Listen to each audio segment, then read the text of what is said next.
back inside the Adams Tennis Complex in Murfreesboro, Tennessee. We are back for our second match of today's doubleheader for MTSU men's tennis. I'm Nathan Vaughn. Joined alongside me is our analyst for today, Sarah Ottman. Sarah, welcome in. Hey, thank you.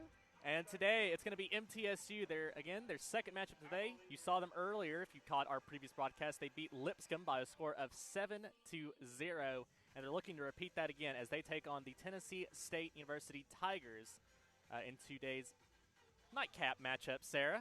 And, I was actually kind of surprised by how easy MTSU was able to clean up that 7-0. The last match they had, unfortunately, kind of went to a tiebreak, 10-point tiebreak. Tom Moonen ended up taking that one for the Blue Raiders to go and click up the sweep. So, Sarah, I'm going to be honest, I think Lipscomb, they have actually played TSU, and they won, I believe, either 6-1 or 7-0, actually. So if MTSU was able to clean up Lipscomb that easily, I think that they probably got a really good chance of doing the same to TSU. Yeah, it should be a pretty quick and easy matchup for today. Yeah, and so I think now, again, looking more into Tennessee State University, again, the Tigers from Nashville, Tennessee, so not too far of a trip, as same deal as Lipscomb is. And they are currently winless on the season, 0-3. And again, actually it was 6-0 they lost to Lipscomb. And the only time they've actually picked up a match so far this season was a 6-1 loss to UAB. They had one win. It was from Britt Alvarez. He won a 10-point tiebreak at number 4 singles versus UAB. So, again, it's not been the best of seasons so far for the Tigers. And let's be honest, it's probably not going to get too much better today, but it's a good experience for them to go in here and play a really good team like MTSU, not to toot our own horns a little bit. But I think they're probably going to be looking for experience, and I think MTSU is going to say the same thing.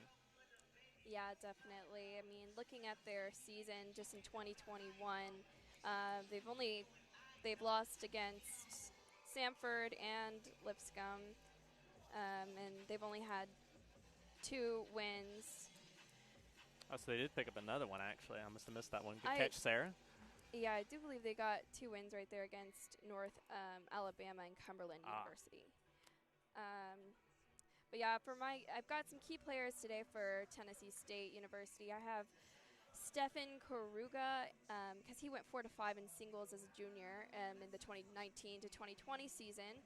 And Leandros Mistranges, he went 3-7 in his singles in his season, and 4-6 in doubles in 2019 to 2020. Nice. And again, much like everyone else's tennis season, TSU's was cut off by coronavirus during 2020. So we actually, the Blue Raiders usually scheduled, they play TSU just about every year. It feels like they have met 24 times in the past. And, Sarah, MTSU has won every single time. Yes, they have. I believe TSU has only gotten 1 game against MTSU in the past 4 years. 5 or 6 years. Yeah, I think it maybe was even more. 2017, 2016. I think they got one off of MTSU. It's been 7-0 for the rest of the years. Right. Well, again, I think this is one of those where you're just playing your local schools, and I think it's more of a I don't want to discredit TSU like that, but it feels more of like a glorified exhibition where you're just like, okay, we're both here. We all know what the result's probably going to be, but this is a good chance for both of our teams. We're going to pick up some experience and all that. So, but some updates that we're getting, and this doesn't surprise me too much, Sarah, considering they just came off of a big doubleheader. We're going to probably see some top sides of the players like Tom Moonen not play in these matches today for MTSU. They're probably going to take a quick break, rest up, because Vanderbilt is coming here at the ATC on Friday, Sarah. That's going to be pretty exciting. But, yeah, they must be pretty tired, after just playing earlier today. Right. So it makes sense to take out some of those higher players for MTSU. Only about 2.5 hour break that they're going to get, and really it's not even a 2 hour break because they only really get an hour to eat, and then they go right back into warming up, getting ready. But playing a team like TSU really does give an opportunity for some of the lower ranked players on MTSU to get more time playing as those number 1, number 2 spots. Right. So. Well, we're going to hear more about what the plan is for this doubleheader second of the doubleheader, because we have a very special coach's interview. MTSU head coach Jimmy Borndame joins us again. Coach Jimmy, how you doing? I'm good. How you guys doing? Good. Doing great. Well, Coach Jimmy, again, you're coming off of a 7-0 win against Lipscomb earlier in the evening. Any changes that you all are planning to make for the second part of the doubleheader? The doubles is going to be a little different. I'm resting Big Tom and Edge in number 2 doubles. So number 3 doubles today will be Sean Presson and Patrick Christensen. So that'll be a little different look, but again, hopefully coming out with a lot of energy, like we talked about earlier in what we wanted out of the guys earlier this morning or this afternoon. Is that what you say? Yeah. Yeah. So. Yeah, it's. I think it's a good choice. Obviously, get some people to some playtime, because I remember talking to you in the past how you always struggle with picking that lineup because there's so many guys that you feel can go out there and perform so well. So it's like the hardest part of the day for you. Is that kind of still true in this case? Yeah, for sure. Guys get better with matches, and when the matches have some pressure. And obviously, practice matches are great and all. And actually, our practice matches against each other are very competitive, which is great. But, when there's not a referee and the internet is not logging the score and you guys aren't out here commentating to add to all the pressure, it doesn't go on the win-loss record. It's just a little different. So, looking forward to seeing what guys are going to do today. Yeah, absolutely. Do you think that part of giving, Tom and Edge, for example, some rest might do with the fact that you guys do have a big matchup coming down later this week? Or, I guess it is later this week now that we're on Sunday against Vanderbilt. Or are you still just focusing solely on this matchup right now? Oh, no. We always focus right now, stay in the moment. We're going to take care of this one, get after these guys hard. And, Tom had a long singles match. He was the last match on against Lipscomb. He was down. He wasn't down match point, but he was 2 points away from losing, and it was a physical match.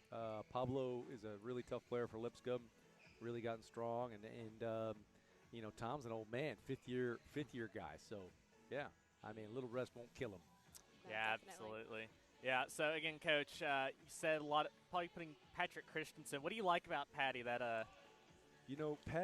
Patty has a lot of weapons. But a lot of people will start to try to pick on his backhand a little bit. He's got a one-hander, but he kind of covers it up really well with his movement. I'll definitely be camped out on third doubles to kind of watch him. But Patty's serve is just it's one of our stronger serves. And then be paired with Sean Presson. Sean serves really well as well. So kind of putting those two guys, I put them together a couple times. I'm looking forward to see what they can do. Yeah, and again, you're playing two teams that are from that Nashville area. Is it kind of interesting, kind of fun to always be playing teams that are not too far away from you? You might have some connections with their coaching and athletic department. Oh yeah. No. Tennessee State, they usually have a nice chunk of fans here. So, I'm anticipating that, and then they definitely come and support the team. So it's going to be good. Absolutely, Coach. Well, thank you so much for joining us for this coach's interview. We wish you luck, and hopefully we'll talk to you at the post-game press conference about a win. Sounds good. Thanks.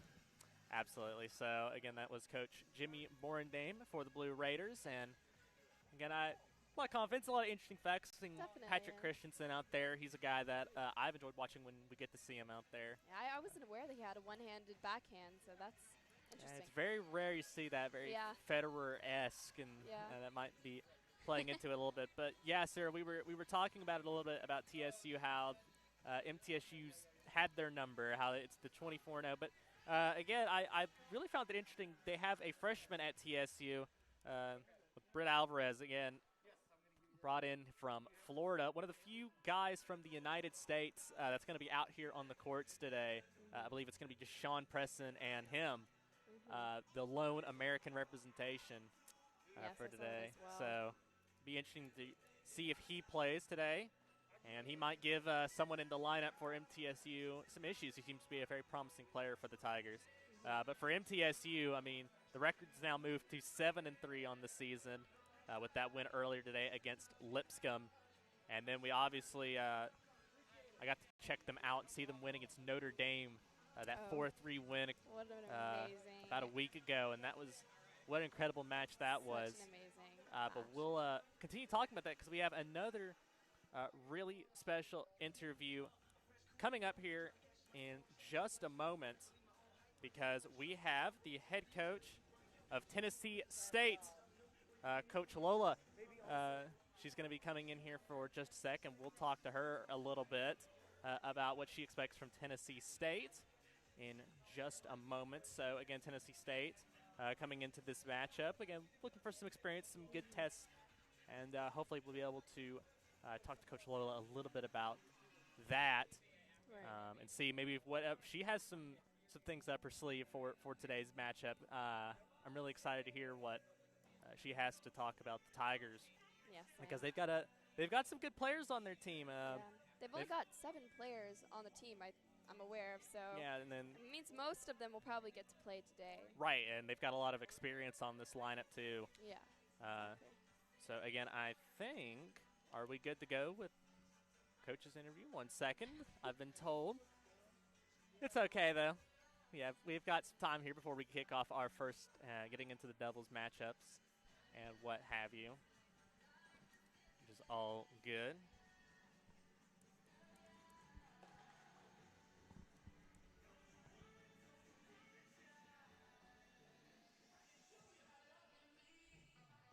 Yep. Okay. And are we good to go? Okay, let's go. So we now have with us Tennessee State University coach Lola Oridukba, I believe. Did I get that right? Did we nail it? You did. Nice. Nice. Great Awesome. job, great job. All right. That's a great start. So, again, Coach, welcome in to the Abs Tennis Complex. It's good to see Tennessee State back in after MTSU weren't able to play them in 2020 due to COVID reasons, if I remember. So it's good to see the Tigers back in here. Oh, yeah. We're happy to be here, and thanks for having us. Absolutely. Well, tell us a little bit about your team. Obviously, you guys have only played 3 matches, I believe, that's set on the schedule. So is there some things that you're still growing with? Give us some thoughts on your team. So we are in a rebuilding phase for sure. COVID obviously allowed us to go out and do some recruiting. We have a good group that's in this year, and then we have another group coming in 2021. Just this year, obviously, has been up and down simply because, cancellations because of COVID, things like that. We're all healthy, but we've had some teams that were scheduled that couldn't make it. Whatever the case may be, we kind of expect that, and we're going to just be resilient through the season. Yeah, and I saw one of the players that you have on your team is one of the freshmen. I think it's Britt Alvarez. I saw him. He's one of the guys that seems to be standing out. And what can you say about him? Diego's he's for sure one of our bright spots. He is a freshman, but he's a native here in the U.S., which is great. He's played strong. He's mentally sound, physically sound. So he's multiple levels from here. So there's only up from here. But he's been doing great for us. Absolutely. And what are some of the takeaways that you look to get your team from this matchup today, obviously against a good team at MTSU? Just to play hard. MT, obviously Jimmy does a great job with making sure his roster is pretty legit, pretty strong. So with them, it's just to play their game and play strong throughout the entire match, from first ball to last ball, no matter what it may be. I need them to just go out there and play the way that they practice, the way that they want to play, and in the end, win or lose, that's the way they should always play, and it'll be a good thing for us to take back after today. Yeah, and something I thought was interesting, again, this is your 3rd season, and I believe it said on the site that you originally joined for the women's tennis team. Is that correct? I did both. Both. They brought me into both. So they brought me in to supervise midway through 3 seasons ago, so 2018, 2019. So they brought me in to supervise. The previous coach left. Then they hired me full-time for both, and been here. This is my 2nd full season with the team, and like I said, we're in a rebuilding phase. It's good, fresh blood here at Tennessee State, and we're going hard from here for sure. Right, and I believe it said that you former player at Tennessee State. How did your time there previously as a player went? A long time ago. I'm old now, but I did. I played under Coach Rob a long time ago. So 02 to 06 is in what I played, so a long time ago. But it was good then. Obviously the conference was different, but we had actually a good team at that time. TSU has gone through its up and downs with the tennis team, but bringing me in, I'm set to make sure that this team from this point is sound for the future years. Absolutely, and we really hope that rebuild process goes well today. Is there anything that you're going to specifically go out and tell your team today as they head into these matches?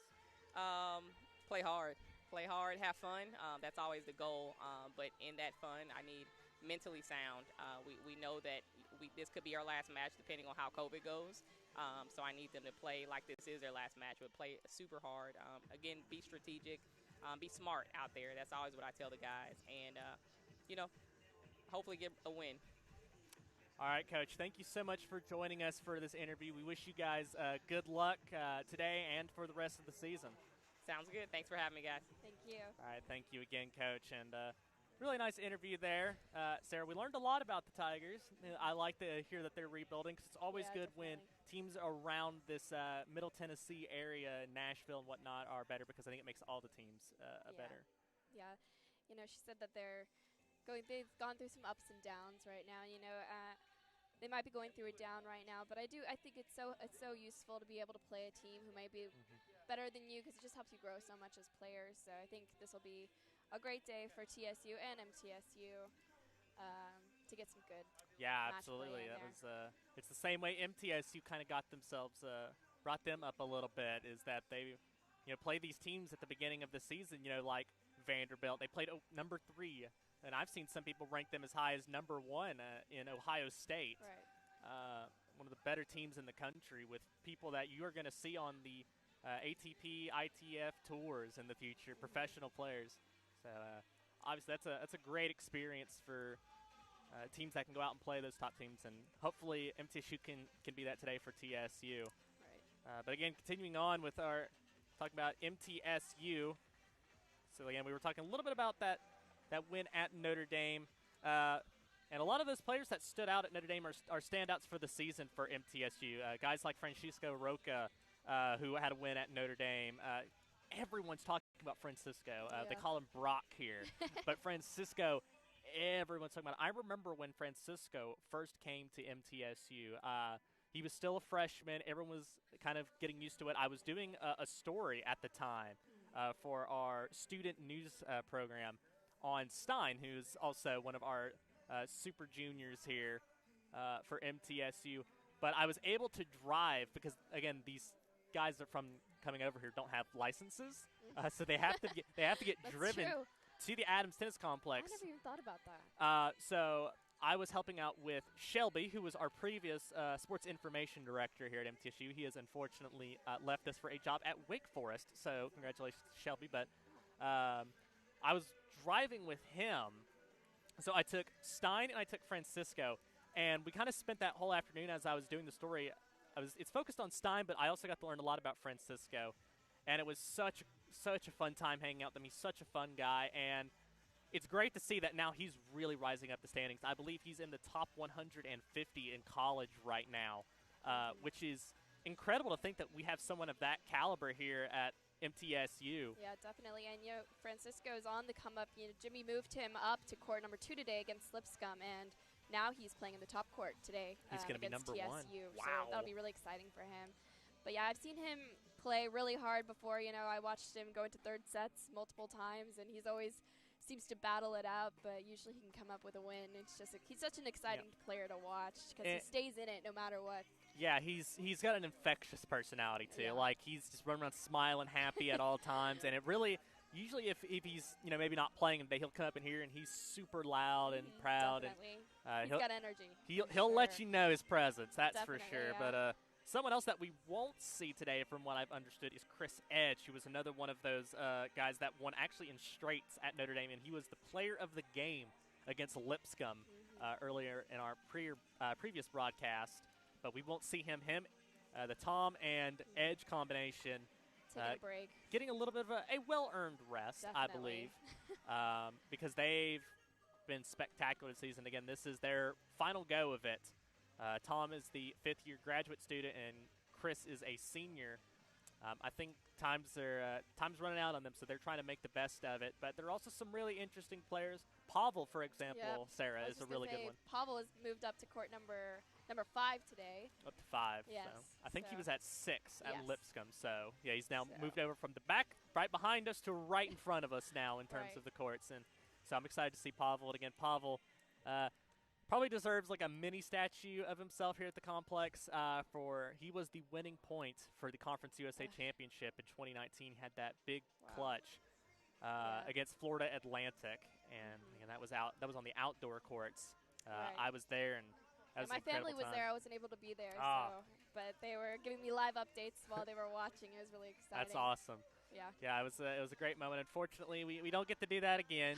We get to rotate it around, but technically MTSU is still the reigning Conference USA champions.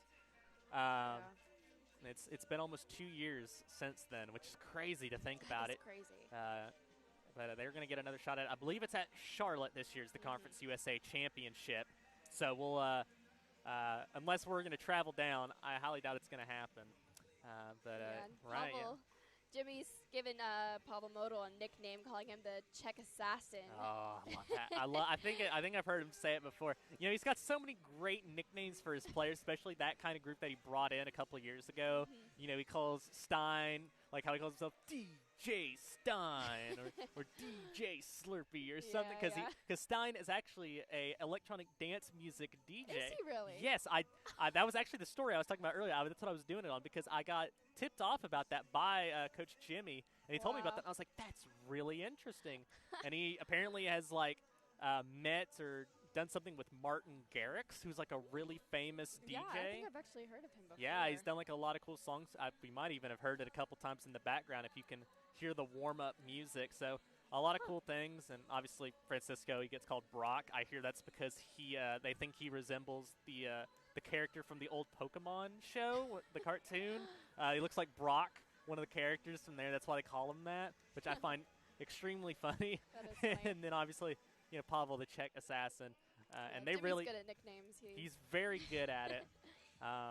But yeah, I think it really shows a lot of the personality and just how much fun this team has. And I think that's why they have such a rabid fan base. And obviously the women do too. They've got a great fan base that comes out here all the time. But it really seems like the men have done such a great job of building their brand. And obviously credit to Coach Jimmy for that, because it's very rare to say that one of the top draws for a college athletics program is the tennis team. I mean, but I've seen so many people.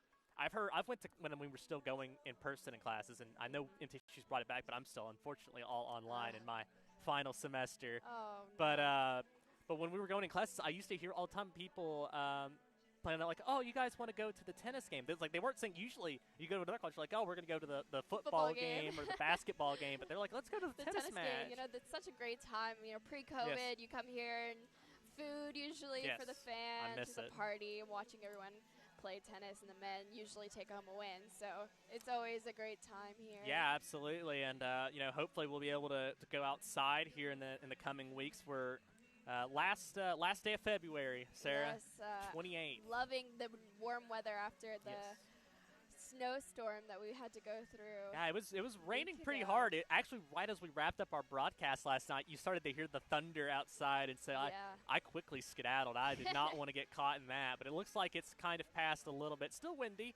Yeah, but at least some warmer weather. Listen, I will take rain and thunderstorms all day over 6 inches of snow. It was fun at first, but after it didn't melt on the 4th day. Yeah, and it was funny because, again, we had Alexis Lovestar, who is one of our women's players from Canada. She's from Quebec, or Montreal, actually, excuse me. And she was talking about how she was telling all the girls that were freaking out about the snow, like, oh, this is just like the normal snow. We don't even close school for this in Canada. Yeah. That was really funny. A lot of the cool stories. And it looks like we're approaching shortly now, 5 minutes now, until we hit 4:30, which is when our matches are supposed to start. And you can kind of see the players are starting to congregate. And we're looking at TSU right now, are we not? Yeah, I think this actually is TS. Kind of a little bit confusing because our colors are very similar. So today MTSU is going to be in the black patterned shirts, and TSU will be in the traditional MTSU blue and white.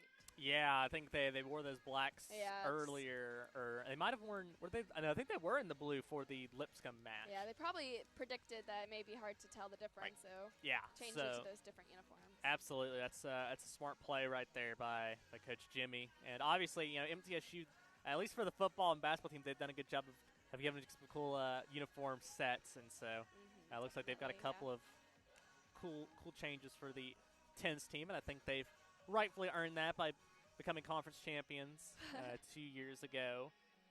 Yep, but yeah, we're going to get in here soon.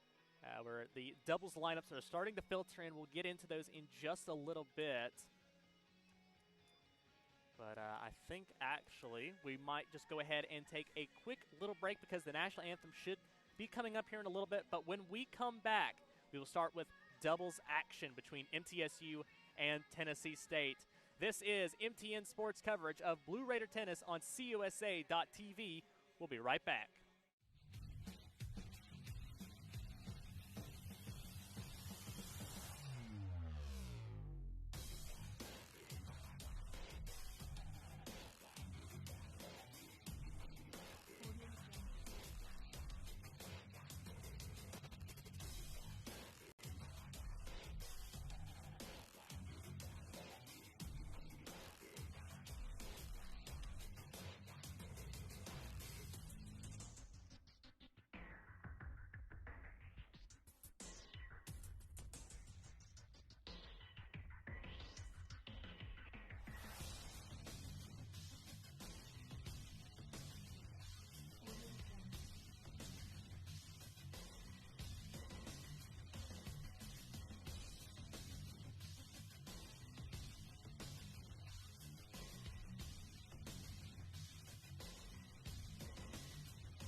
Mieschelek inside the Adams Tennis Complex. We are already underway now with doubles action. They went really quickly to this, Sarah, and we are going to already check in here.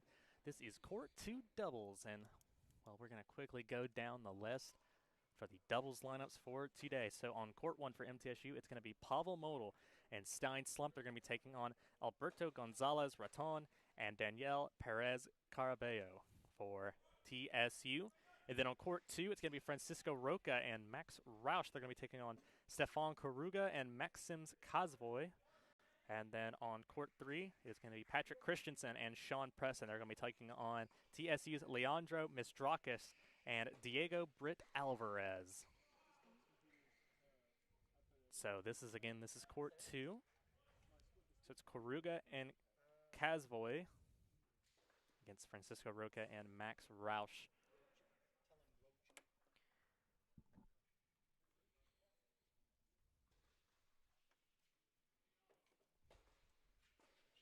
So again, this one, I'm expecting this one to go pretty quick here because this is some really strong pairings here. But the one I think that might be more interesting, and we're not really sure if they're going to play out all of these matches or if they're going to suspend when they win that doubles point and then play out the singles matches.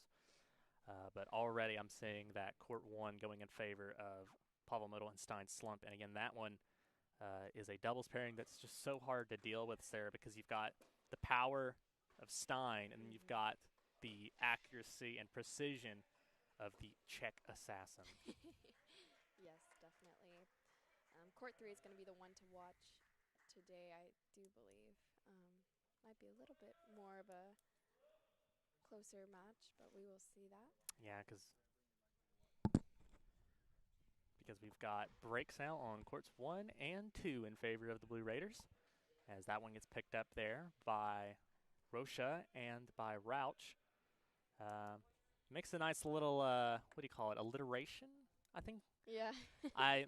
Listen, I didn't pay attention in that part of English class. I was probably asleep or too busy thinking about sports, so that's unfortunate. But this is the Court 3, and this is Patrick Christensen and Sean Presson for MTSU. They're taking on Mistrashis and Diego Britt Alvarez. I believe this is Alvarez right here. This is the one we're talking about. MTSU is receiving the serve right here.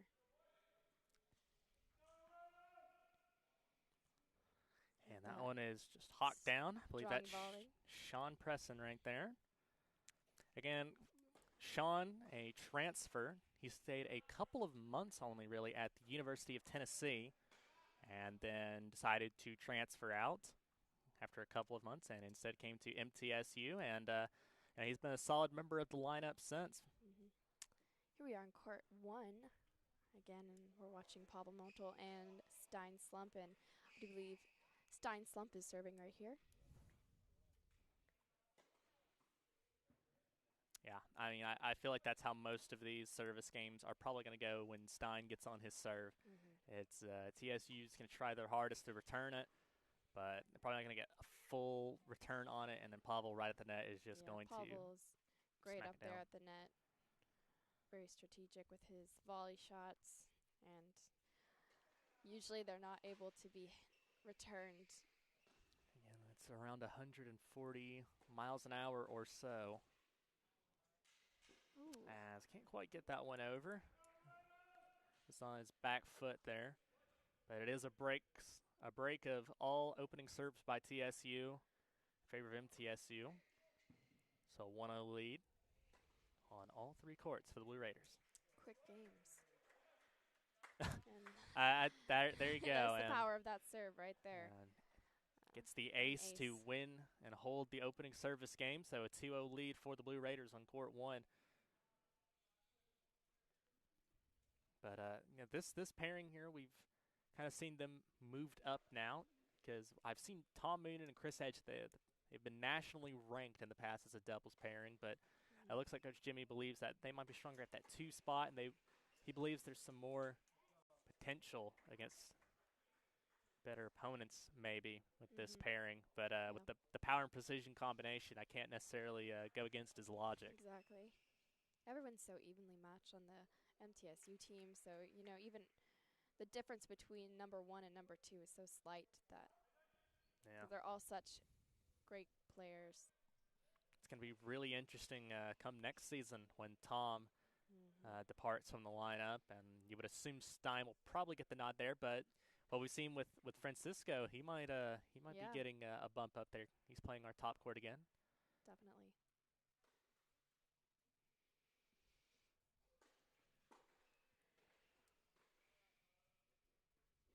And there's a double fault right there for TSU.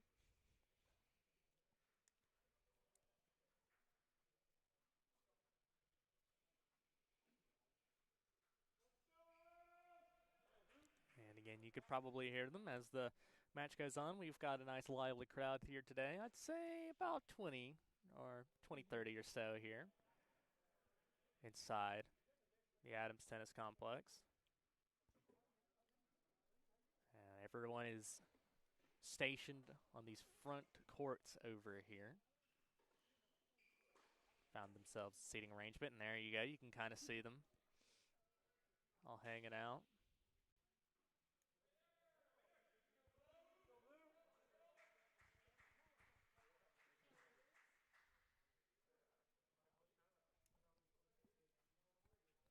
But again, MTSU in full control here.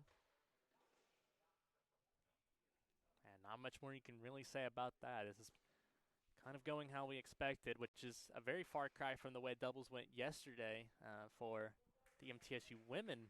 We were there for their matches against Austin P and Xavier. And the doubles matches in those contests were absolute roller coaster affairs. So was on the call for that one. So it's nice to have some doubles that seem to be kind of following a pretty predetermined pattern, it feels like. Yeah, definitely. With the women's team, it's very different from men's. You know, it's right. one way, 1 second, and turns right around and can go in a different direction. This is court 2. This is Francisco and Max for MT. Taking on Stefan Koruga and Maxims Kazavoy.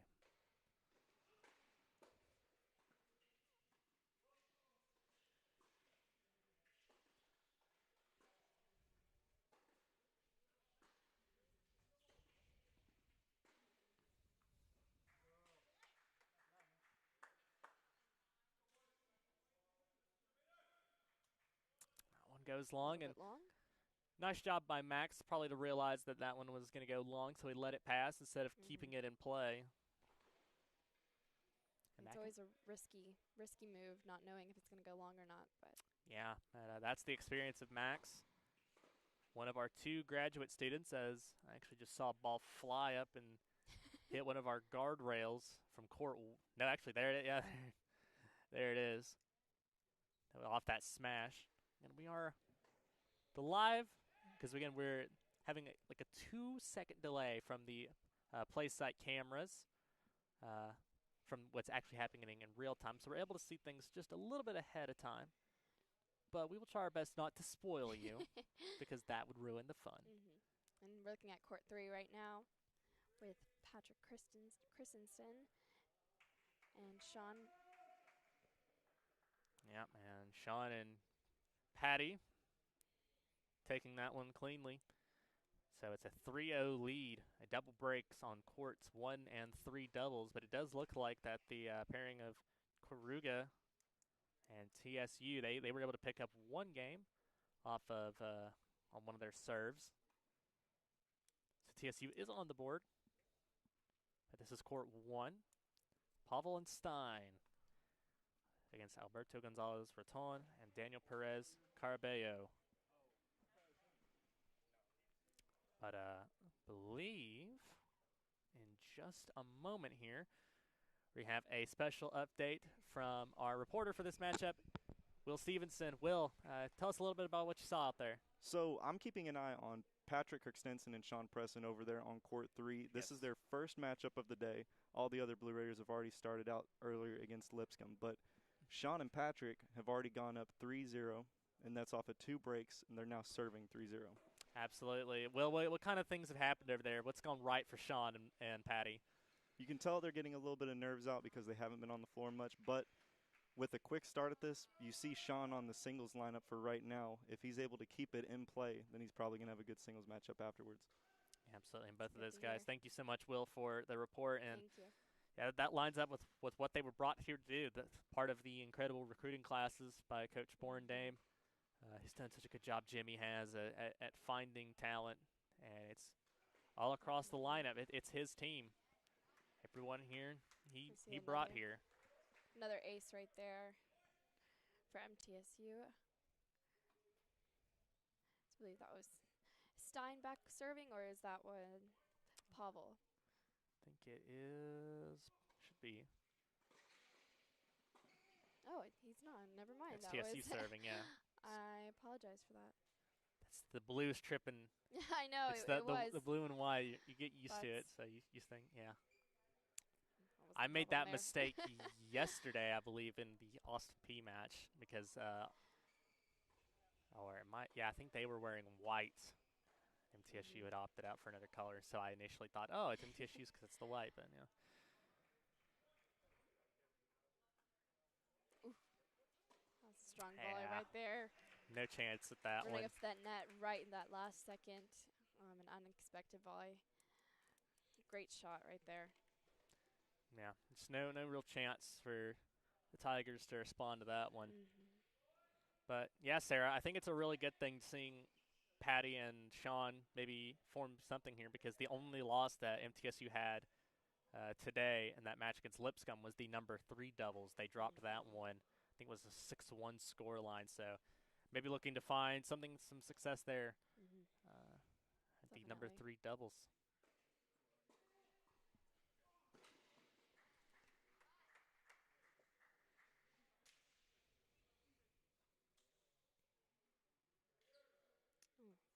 Backhand into the net right there, just a little bit too low. Good serve there by TSU. And again, MTSU in the driver's seat right now in all courts of doubles. Double break on court 1, double break on court 3, and MT with just 1 break on court 2. And again, court 2's on your left, court 3's on your right, and we're watching court 1 down the middle right now. So you're able to get a good, at least catch a little bit of the action on the other courts as we watch this one. You can hear a little bit of that frustration coming out there from the TSU player. I feel like you can at least, we can like spiritually connect with him and just give him like an air pat on the back and say, it's okay, man. This happens to a lot of teams when they play, especially Stein or Pavel as well. He says, I have power too.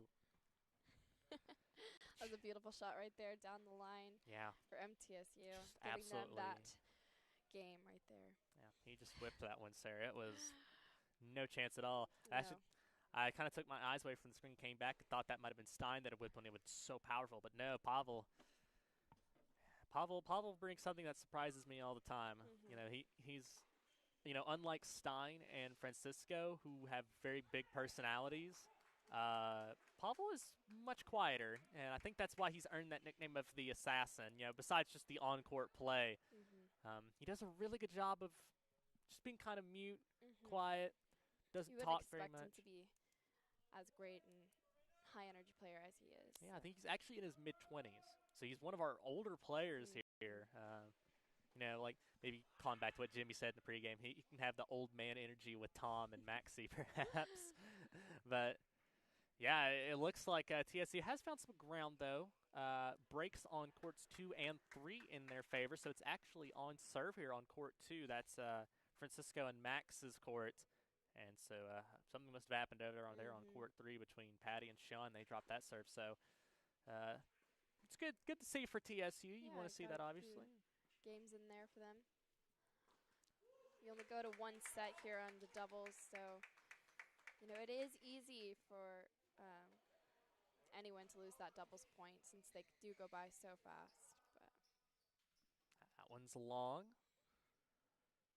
But the one that remains in control is the triple break almost for court 1.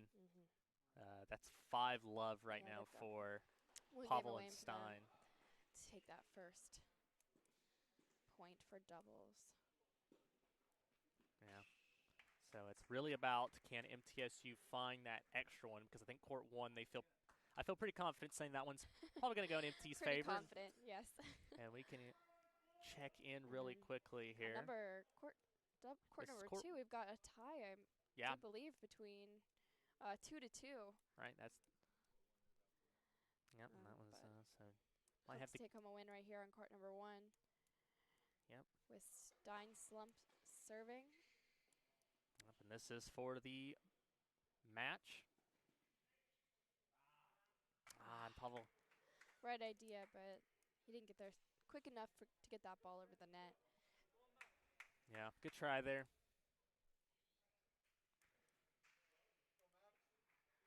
And a win here would get MT halfway there for the opening doubles point. Always a great way to start off a match. Really takes off a lot of stress. What a great shot there. You know, that intimidation right there. 2 people at the net. Yeah. And they're not exactly the shortest, especially with Stein right there. I mean, they've got some wingspan to them, so even if you try and lob it over them, it's very likely to just come right back down in your face with an overhead smash. So. And these guys are quick enough to, even with a lob, run back into the baseline and get that ball still over the net. Yep, I have seen Stein do a couple of Yep. tweeners on the way back, especially when he was a freshman. Definitely. Oh, and that one's long. And he did win some of those. And that is There the it match is. right there. So 6 love and a donut for Slump and for Pavel. So halfway there, Sarah. That's kind of what we expected. Just a little That's a too really much quick for one. the Tigers to overcome on that first court. So now we're going to split screen here. Court 2 on your left, court 3 on your right. It's a break lead for court 3 for MTSU, and it's on serve right now on court 2, but maybe to tell us a little bit more about the courts 2 and 3, we have our reporter for the day, Will Stevenson. Will, what's up?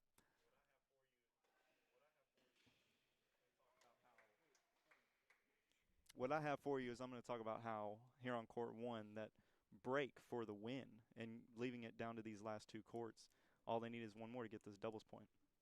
Yeah, that's absolutely true, Will. And we got to catch a little bit of the end of it. And thank you for your report, Will. I appreciate it. Yeah, so. We'll hope to get that next win sometime soon. It's actually pretty close right now with a tie on court number 2 and a 1-game lead on court number 3. Yep, they've got that break, and it looks like it's going to be, I believe that's Sean that's serving right now for MT. And yeah, there. No chance at that one for TSU. You could just see the power even before he hit it, just winding up in his arms there. Yeah. What a great serve. But again, on serve on court 2. So this one, the court 2 doubles, bit of a surprise here. Let's see if Francisco and Max can bring it back. That's on your left. But yeah, talking about Sean. You know, Sean, when he came in from Tennessee, as a Gotta point out that strong slam right there at the net on court number 2 there. Yeah, Max flying out like a carp or something out of the river. I mean, he just snatched that one as a hold of serve for Sean Presson on court 3 to make that a 4-2 game score. But yeah, talking about Sean, you know, I think Sean, when he came in from Tennessee 2 years ago now, it's been. I think he believed he actually transferred in the fall that semester, but he wasn't able to start playing until the spring. But had a lot of hype around him, and he was a 5-star player in recruiting when he went to Tennessee.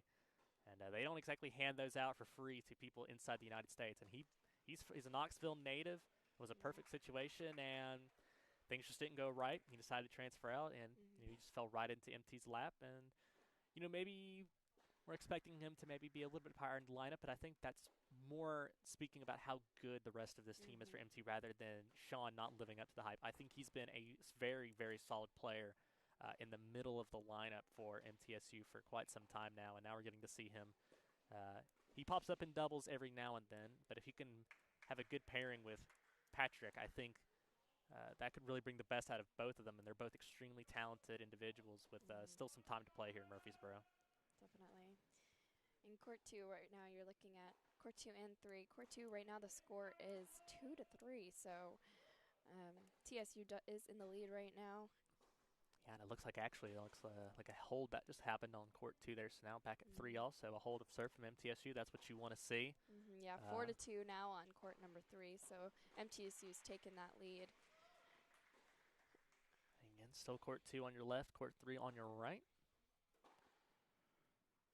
And we'll see if court 2 is able to finish it out, because it looks like, again, with that break advantage that MT has on court 3, that they've got a good chance of finishing this off. But we will enjoy it. Very back and forth action happens in doubles. And a great serve there from TSU on court 3. Catches the tee and splits them even. And so it's a hold of serve for Tennessee State on court 3. So the score 4-3 as keeping it very close there on court number 3. Yeah, and you really want to see that if you're a TSU fan. That's a good sign for them against a very strong doubles team overall. This is court 2, Max and Francisco for MTSU on this court. Again, score 3-all on serve.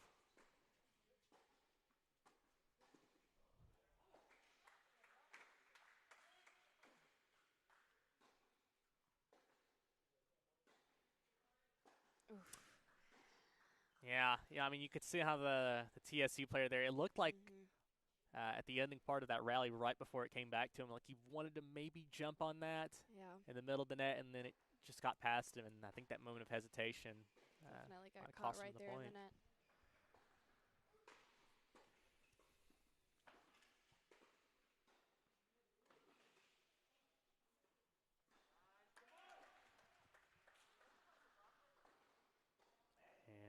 Overhead smash. Oh, he's actually kept it in play. A good return there for TSU as well. Hey, but that's impressive to get a return on a slam. You don't usually see that. Yeah, Francisco had to make some running way for that. It's a good thing the match on court 1 wasn't still going on there. He might have actually ran into either Stein or Pavel there if they were still playing, but it is over. So I think that's why Francisco had a little bit more room to run to get into that, but still a point for TSU. They just calmly swat it down.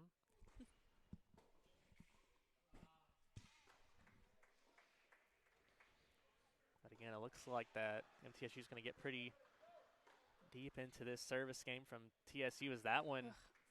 Another shot right there at the net. It doesn't seem like its strategy of kneeling at the net for those volleys is working out in his favor right there on court number 2.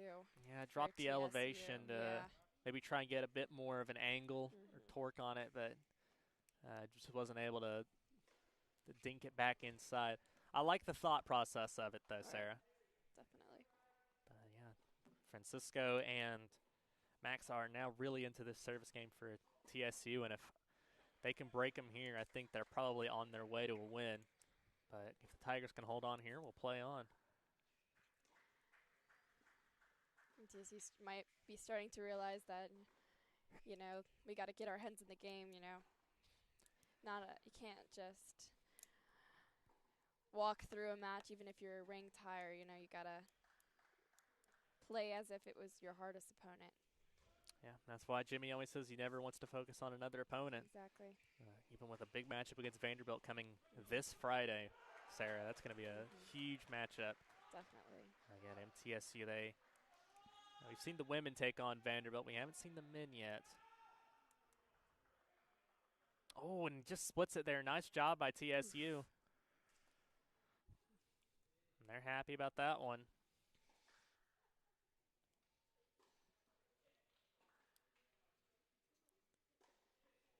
Was a hold of serve on court 2 for Tennessee State. So Tigers holding strong here. At this rate, I'm not sure who's going to get the doubles point. Yeah.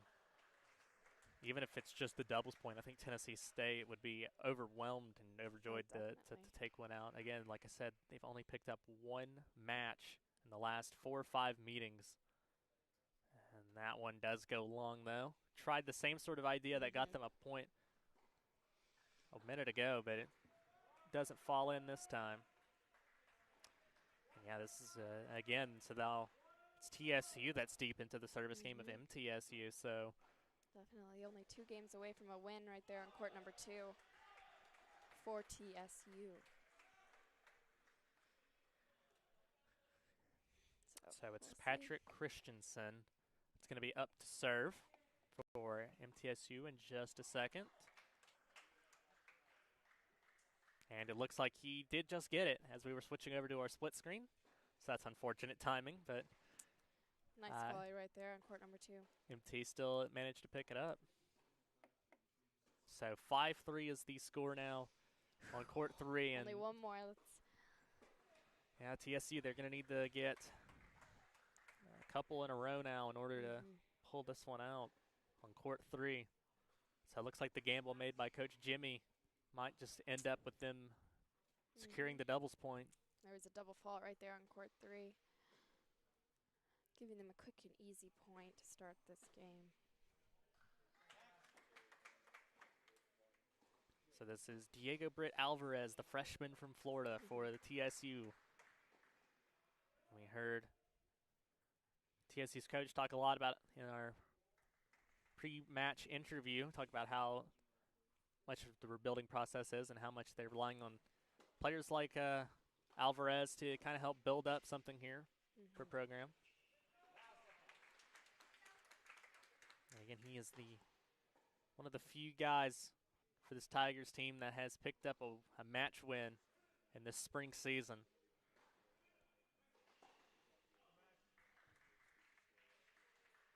And that one was against UAB at the number 4 singles spot.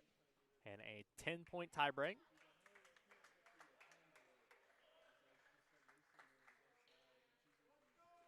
That one goes a little long right there in court number 3. Yep, and a good volley at the net there by Francisco to pick up the point on court 2. And that is a hold of serve, I believe, on court 2 for Francisco and Max. So 4 all there. And now we turn our attention more over to court 3 now. MTSU on the precipice of winning this doubles match. And, well, I might have spoke too soon. Is that counted as a ace? Or no, I think I was just wide, maybe. Nope, actually was an ace on court 3 there. I wasn't sure. It wasn't very. Usually when someone gets an ace, they kind of give a little fist pump. Celebration, yeah. Didn't see that right there. There's another one. Wow. Great serving. I think coach for TSU did mention something about his powerful serve. Yeah. And we're seeing that right now. 2 straight aces there for Diego Britt Alvarez. And again, he's only a freshman and from Florida. It's always nice to see the American tennis players do well. Yeah, Florida. Usually there is only one on each team. Yeah, Florida is a hotbed of tennis talent. A lot of great tournaments held there. The Miami Open, Orange Bowl for junior tennis. They have so many regions down there. There's so much talent, they have to break it up into 7 or 8 regions. But unfortunately, it's not enough for TSU to win it on court 3. So MTSU, it's Patrick Christensen and Sean Presson who take it on court 3, 6-3. And then you put that in with Pavel Model and Stein Slimp's 6-0 win on court 1. And the doubles point is going to MTSU. There we go. You got me a little bit nervous there with those tight games, but I'm glad to see MTSU took that win there on court number 3. And TSU did play very well. They definitely gave it their best. Yeah, we'll have to see if Diego Britt Alvarez can kind of replicate that and maybe pull out something special. Big celebration coming out from Francisco. You heard the come on. And it's 4-4 right here on court number 2, tied up. So it looks like we are going to play this one out, or at least this game.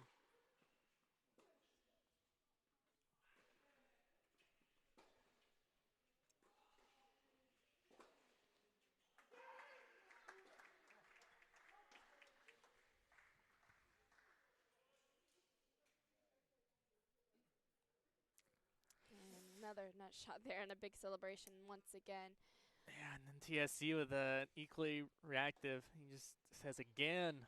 I think that's what he said there, and it's just a bit of frustration, and we've seen that come over there. I think he knows it too. I mean, if that pass gets over the net, it's probably a point for TSU, but just catches the tape.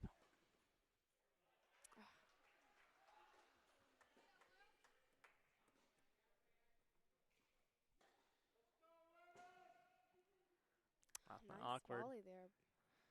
Awkward one. Probably more protecting the lower extremities there than trying to get more the point worried back. about that than the ball. Again, we've seen a couple of people getting hit by tennis balls, whether it be one of our broadcast members. I think Will talked a little bit about that in his broadcast with Abigail earlier today in the Lipscomb match about how they got hit by a couple of balls that came up into the terrace area here. And another victim of the net right there. It's for the giving break. Them MTSU that break there. Yeah, so it's 5-4, and it's going to be a chance to serve for the set for MTSU. Francisco and Max. It's going to be at 5-4. You can kind of see behind us here, we've got some people warming up. It looks like, I'm not quite sure, I can't quite tell. The pillar was blocking me there a little bit. But someone warming up for MTSU for the singles matchup that we're going to have right after this doubles match finishes up. So again, if you're just joining us, MTSU, they've won the doubles point. They wrapped that one up. You can kind of see the scoreboard above my big head here. The 6-0 on court 1 from Pavel and Stein, and then a 6-3 win for Patrick and Sean on court 3. That one was looking a little dicey for a second, but MTSU, they never gave up that first break that they got at around 3-2 or 3-1, I believe. And they held out from there despite a good try and a couple of nice aces from Diego Brett Alvarez for TSU. The players now getting back on the court. Changeover is finished. And it might be Brock, Francisco Roja. That might be serving here. He's got it in his palm, and indeed it will be him. Max will ascend to the front of the court. And there again, they're taking on Stefan Karuga and Maxims Kazovoy for the Tigers. A strong serve there with the return that just went outside the court.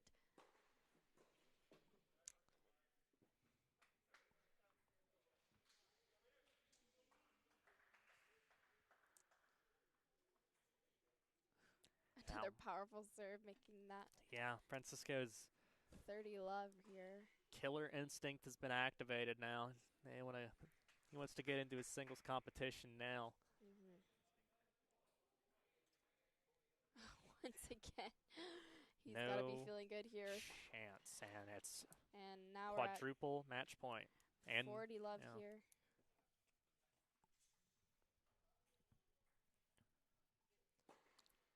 Goes long. And easy there.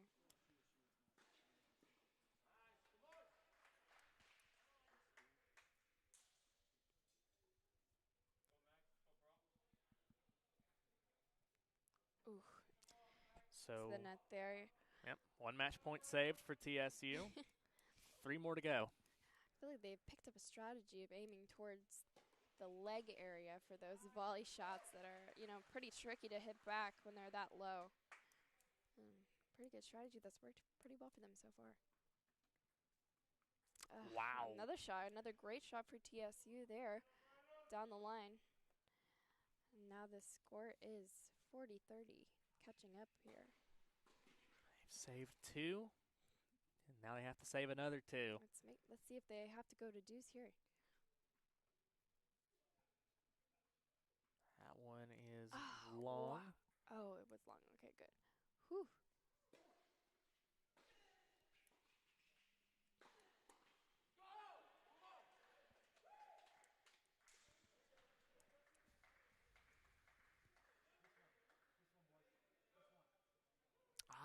Had the right idea, but they've saved 3 match points now.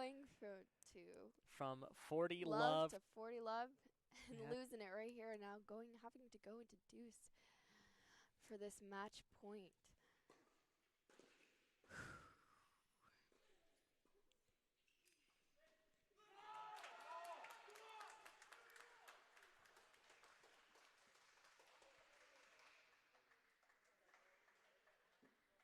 Oh, my God. Wow. Wow, what a comeback here from Wow. TSU. Quadruple That's a match tie. points They saved. broke MTSU right there with that win. 4 straight points for the Wow. Tigers, and we are at 5-all. 5-all, so now they're going to have to go to 7 here. And we will see And if MTSU can fight back, or are we going to have to head to a tiebreak here? That is short. Good start for TSU. And, you know, again, I said it. I think if they managed to pull one out here, they'd be pretty happy if you're a TSU fan. But they've got a really good chance at this now. oh, wow. And they've got that energy, and it's showing through it. These shots with that slam going, not only was it a slam, but a slam into the side there, making it nearly impossible to hit back. Yeah, and look, Coach Jimmy, he's coming over here, and again, everyone's kind of tuned their eyes onto this court over here. 6 straight points for the Tigers now.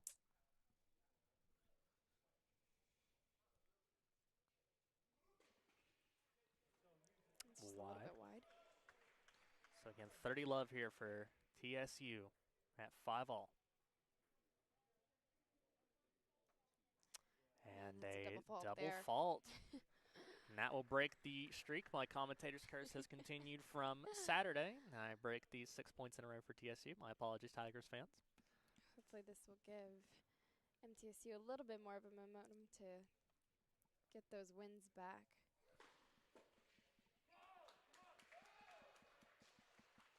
(30-15).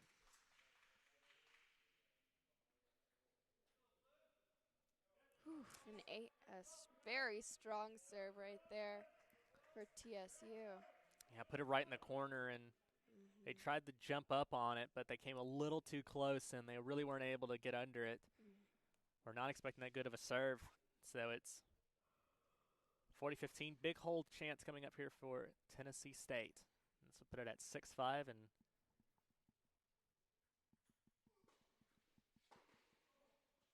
one just wide.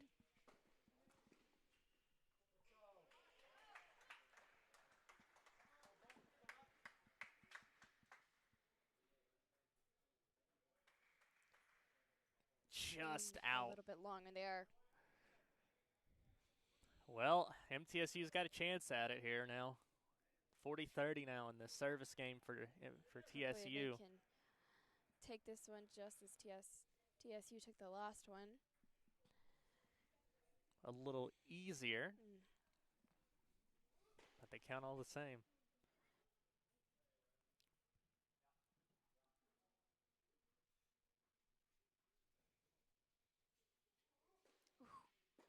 That one was just a little bit long, but wow, did you see that power? Yeah.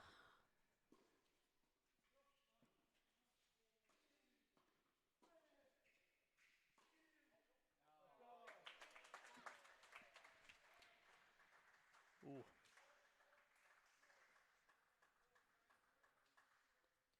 And that was just When he a little bit almost out, caught it. barely out there. Francisco had it was a bit of an awkward volley there at the net. But here we are, Sarah. Break point, Tied up once match point. again. Or excuse me, not a match point, excuse me. Yeah, Break been point. a match Would have point. been a match point if they held on to it. Sorry. But it very well may be.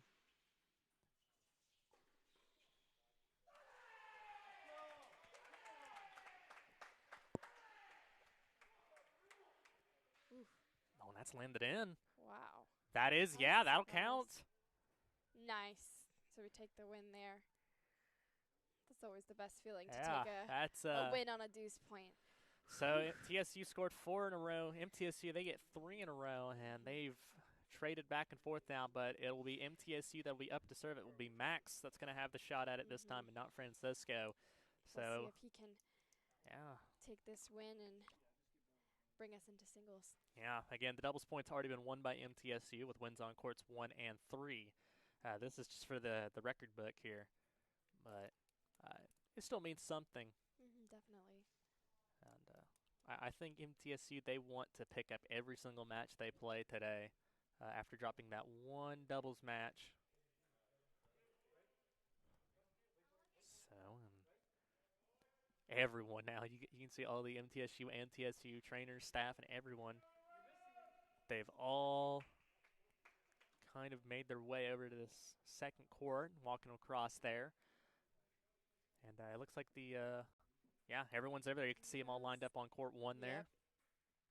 And yeah, it's going to be Max Roush that's going to be serving for the match at 6-5.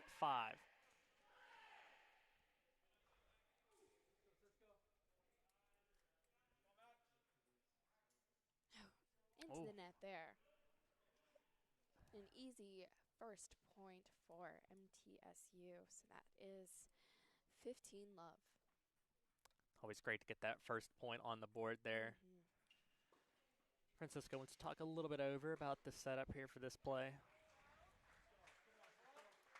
15 love for Max Roush. Goodness. Wow. That was a giant slam there. Yeah, just hopped up there and Rocha. put it down. You know, it kind of reminds me in mixed martial arts almost. The little Superman punch where they jump up and slam it down. That's kind of what Francisco looked like there. Definitely. 30 love. And that's wide, so. Wide. All right, Sarah, here we go again. A little bit of a deja vu moment here. 40 love once again for MTSU, but TSU's done it before, and they can do it again. Quadruple match point. Gone to deuce in the past 2 games, so I wouldn't put it past them. Yep, 40 love at 6-5 for the match. That one is long by quite some distance. Didn't stop Francisco from trying to end it all there. Second serve.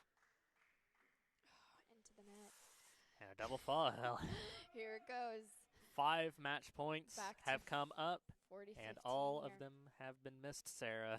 I know.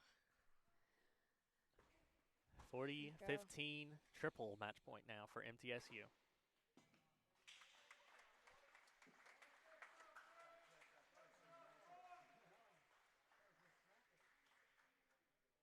And there That'll do it right there. Francisco Roca made sure of that one.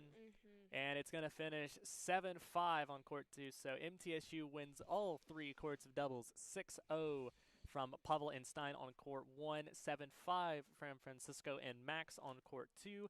And on court 3, the new pairing of Patrick Christensen and Sean Presson. They win that one 6-3. And MTSU, they go up 1-0 now. And that is the end of doubles play. So MTSU, they're up 1-0. And when we come back after this short break, we're going to get right into singles action. This is MTN Sports coverage of Blue Raider tennis on the CUSA.TV. We'll be right back.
back inside the Adams Tennis Complex in Murfreesboro, Tennessee. MTSU Blue Raiders men's tennis took the opening doubles matchup, and they're up 1-0 over Tennessee State University.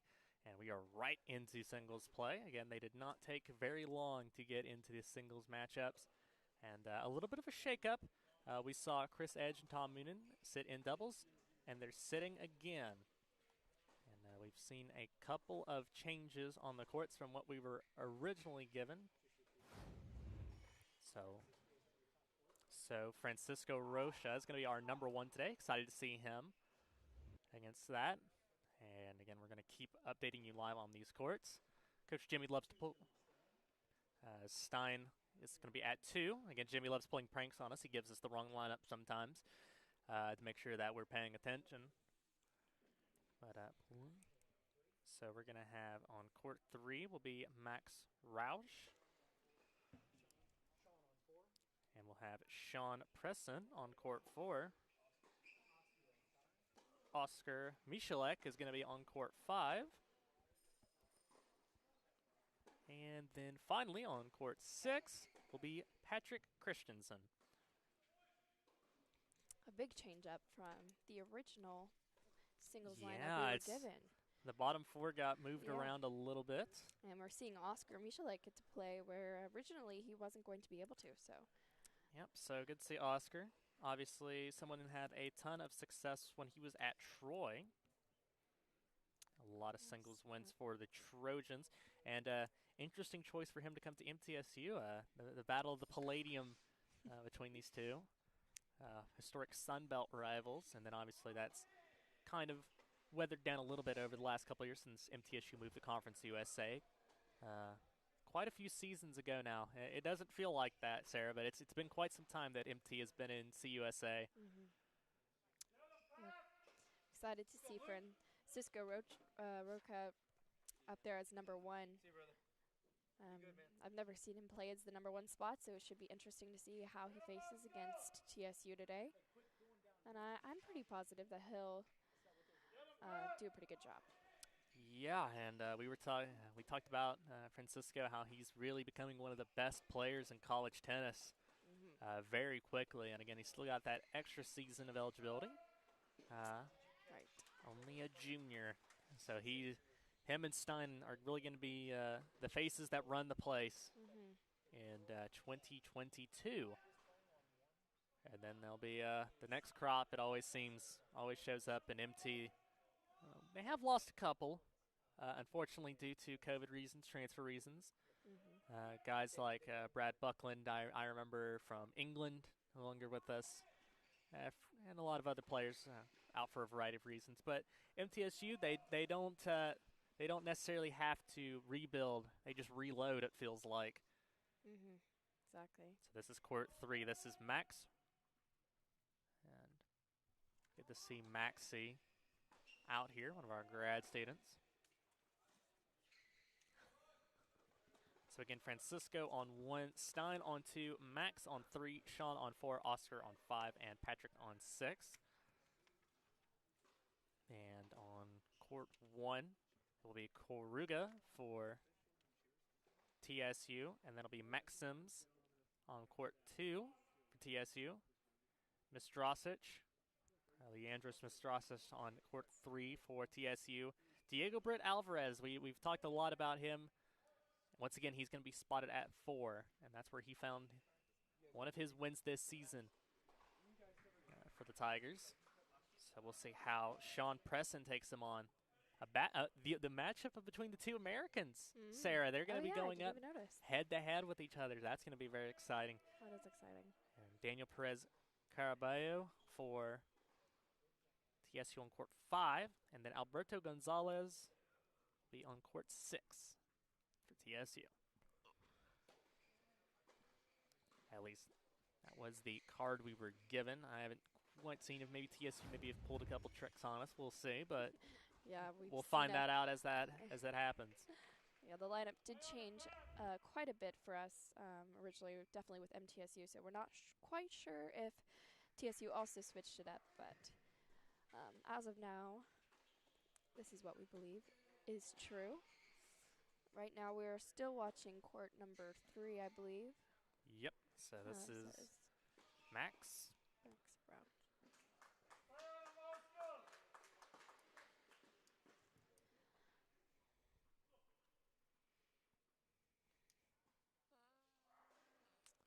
That one's just a little bit wide.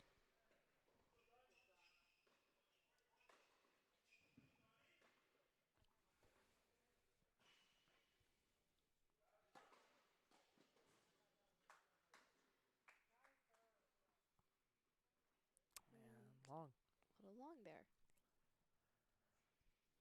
Maxie getting a bit of work there on court 3. And we're going to head over now to court 5, I believe. Yep. And this is Oscar Mieschelek, the grad transfer in his first season with the Blue Raiders, coming from Troy, where he had an extremely prolific singles and doubles career. Mm-hmm. So good to see him in action. His first game of today. Well, actually, was he able to play? Did Oscar play against Lipscomb earlier today?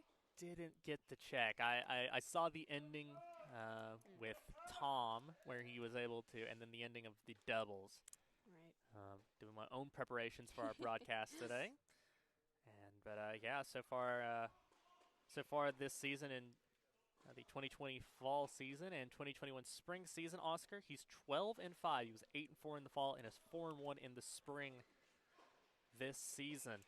So the only one that, in terms of winning, Tom with 12, and I guess technically he's now up to 13. So Oscar falls to third, but leading in wins this season so far, and he's the man that's on number 1 court today. It's Francisco. Yes. So 15-4 overall in singles this season is Francisco. A little bit of score updates here. We've got a win for MTSU on every court except for one. We've got Court for number 6. yes, for Max Rauch. He did lose that first game, making it 0-1.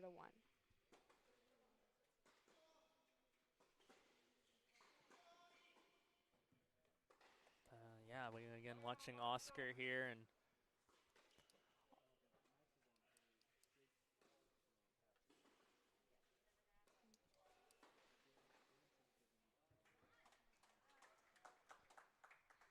looks like Oscar has one of our.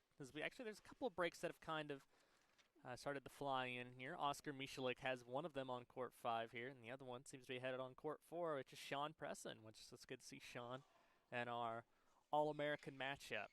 Mm-hmm. But this is court 5 and Oscar.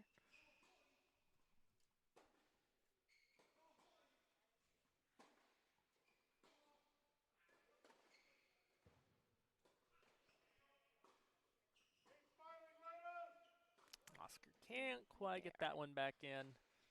Just a little bit wide. Yep. Oh, yeah, looking around, and we're going to go back to court 1. So this is Francisco. I do believe that MTSU might have changed their T-shirts. So if you're seeing a different uniform from the doubles matches, MTSU is now in the gray. Yep, and this is Cisco at your bottom. In court 4, looks like Sean was able to consummate his break. He's up 3-0 now on court 4, so great start for him.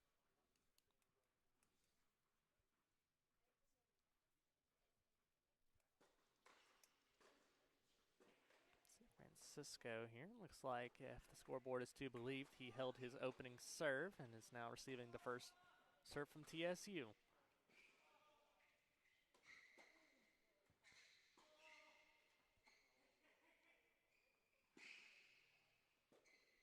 Nice shot there.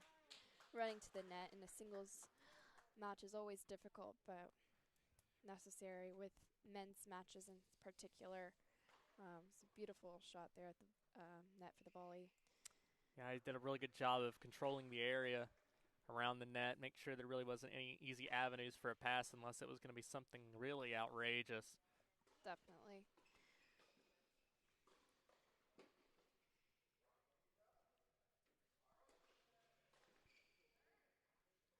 was just a little bit into the doubles alley there.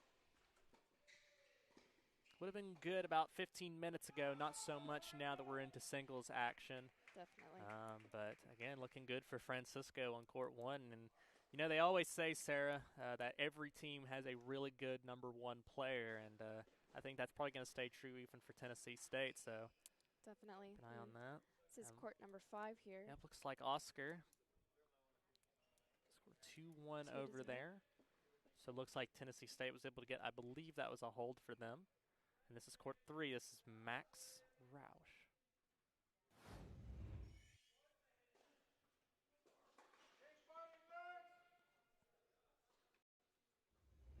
Oh,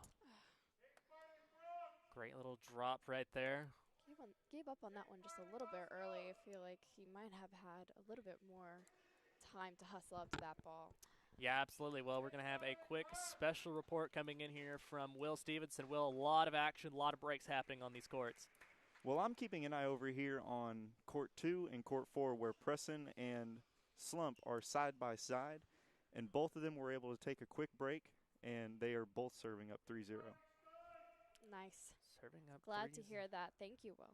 I think that would actually indicate that it's a double break, Sarah. So that's really big for MTSU, and that's the double break is very hard to get yourself out of. So yeah, we're gonna have to take a quick look now back over to, I believe this is court 2. Yes, so this is Stein Slump, and we got that update from Will. 3-0. And I do believe we're 3-0 on 3 courts right now. Francisco, Stein, and Sean are all up 3-0. And then Oscar and Max are 2-1.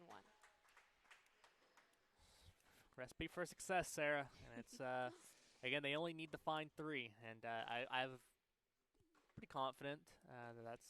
Yeah, Sean, Francisco, and Stein are off to a great start right there. Yep. But again, good, but it can change at any second. We saw that with doubles, so.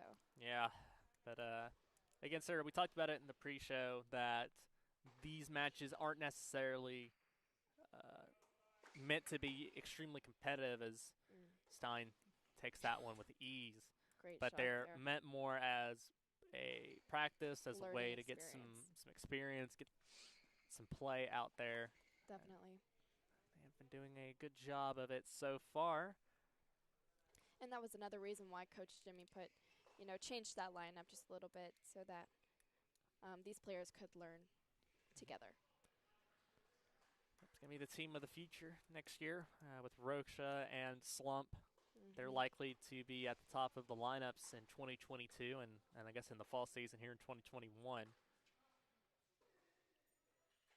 But then also you're going to have, Sean, you would assume, is going to be back. Patrick Christensen, who we're seeing at number 6, is also going to be back as well. And then obviously if any additions that come in from the recruiting classes can always be exciting to see what new players we'll be seeing. Yeah, and MTSU signing another big recruiting class. Looking at court number 4 right here with Sean Pressenson. Yeah, excited to see this from Sean. I'm really waiting on him to really blossom out. I think in women's we talked a lot about how Muskan Gupta seems to be that, a bit of potential prodigy potential there, and sometimes she can pull it out. She pulled it out and she absolutely went to town against Austin Peay, but then that kind of inconsistency kind of roared back in the second match of her day against Lipscomb, where she won the opening set, I think, by a score of 6-0, but then she dropped the next one's 1-6, 0-6. That's tough. Yeah, so, but again, it's hard, and it's not like these players also don't know that there's a bit of expectation that's been placed upon them. It's earned always, but it's still there.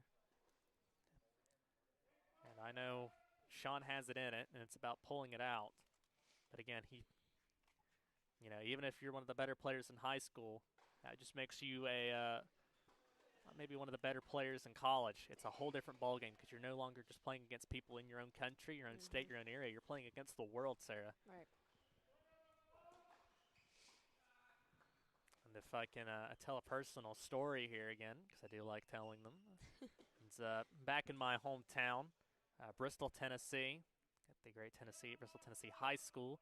Our tennis program, when I was there for 4 years, every year we won state, AAA, and TSSAA, and it was actually held right behind me. Literally right behind me. We were standing there and we were watching as if we're going to go to court 6 really quickly. This is Patrick Christensen, who I'm also excited to watch today. But yeah, right behind us, and that's those courts. One of these courts right here, Patrick Christensen. On these courts, we won our state championships, and those were always fun. But, you know, what I was meaning by this is not to brag. It's to say that a lot of those players, you know, they win every year, and we had great singles players. One of my good friends, his name is Jacob Marshall, tennis player at University of Tennessee Chat, and great player. But then he came in here and played MTSU as a freshman, and Jacob consistently one of the better singles players in Tennessee, and he played John Issa for MTSU, who was one of the great ones, and consistently at the bottom of the lineup was John, and John came in and whipped Jacob. It was not even close. Take a look here on court number 2. We're looking at Stein Slump, and he is getting close to winning his first set. Yep, 5-love and serving for the set here. This one could be over real quick. Here it is. But yeah, again, the moral of the story is that, you know, you can be that's a great pass there. That is a great pass. The moral of the story is, you know, you can be a great player in high school and you can have a lot of rewards. But once you hit college, it's a total different ballgame. And the step, it just keeps getting steeper if you ever decide to hit the pro circuit. Because, I mean, everyone that's on the pro circuit was an exceptional juniors player at some point in time. For sure. And here we have Stein serving. Trying to take home this first set. Another great pass. Yes, another great shot for TSU. He's finding exactly where on the court where Stein is not going to be able to get to it, which is really strategic. He's not just hitting for power, but his placement is definitely on point right now.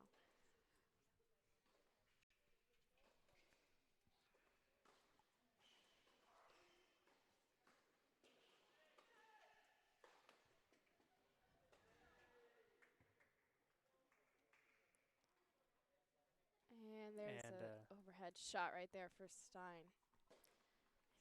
A little bit of frustration got taken out on that poor tennis ball there, I think, from the last 2 points getting away from Stein, and he made sure to put that one away. Definitely. No chance for Max Sims for TSU.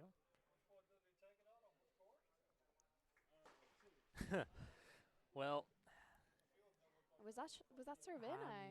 I thought it caught there. It might have been right on the line. We'll see where he sets up here. If he walks onto this other side, then his opponent is changing sides there. Yes, so indeed. It looked like it was an ace. I was like, I thought I caught the tee there, and indeed it did. No chance again on getting that one.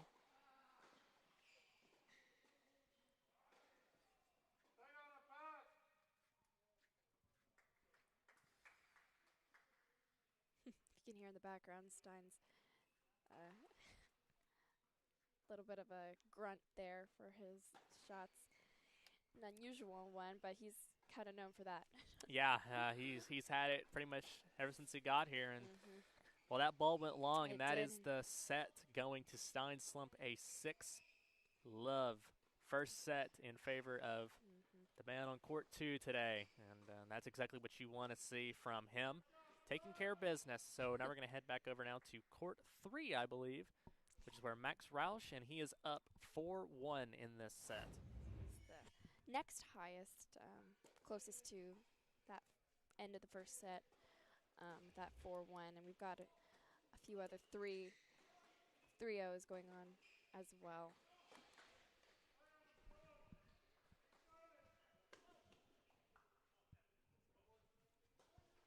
That one put away by TSU. And you'll see Max, and he'll pop his head up here at the bottom, and there he is. Good old Maxie. 5 strong years as a Blue Raider, him and Tom Moonen. And they'll definitely get their spot in the MTSU history books, that's for sure.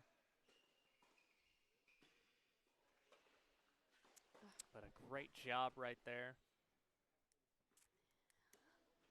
A little bit more of a hustle, I think, is needed right here for Max. Not running to those balls is not working in his favor. Again, do think that one might have been out. Yeah, I think he put the hand up saying it was Yeah. out.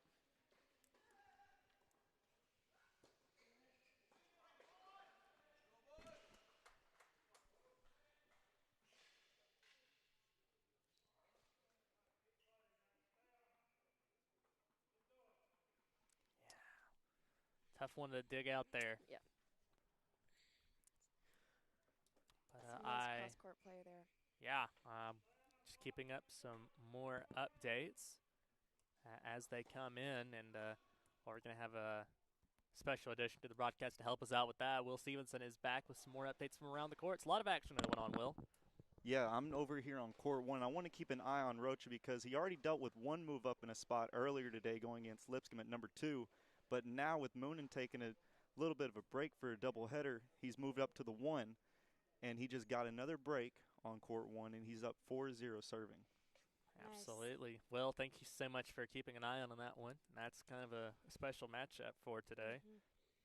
But I wonder if we can go check out really quickly court 6. That's Patrick Christensen, because it looked like the score in that one is 5-love right now on court 6. So here we are, and you can see Close Pat. to another set win here. Yep, Pat's up top here. Only a sophomore, and I hear Jimmy talk about Pat a lot and how he wants to get him a lot more work. He's got a ton of potential in him. And Pat so far this season in singles, 5-2 record. So that one goes long for TSU. But a chance for our second bagel of the afternoon. Patrick Christensen can break this serve, but she's already done a couple of times in this matchup.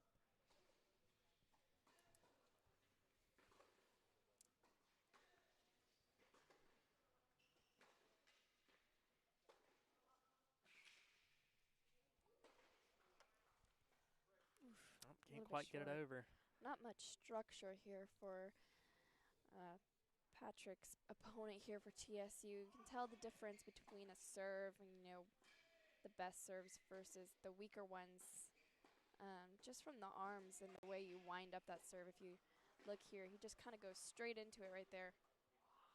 Whereas some players such as Stein kind of wind it up, making his serve a little bit weak. A little bit of frustration there. All right, that one's long. It's a good chance for Patrick here to pick up a win in this first set with relative ease.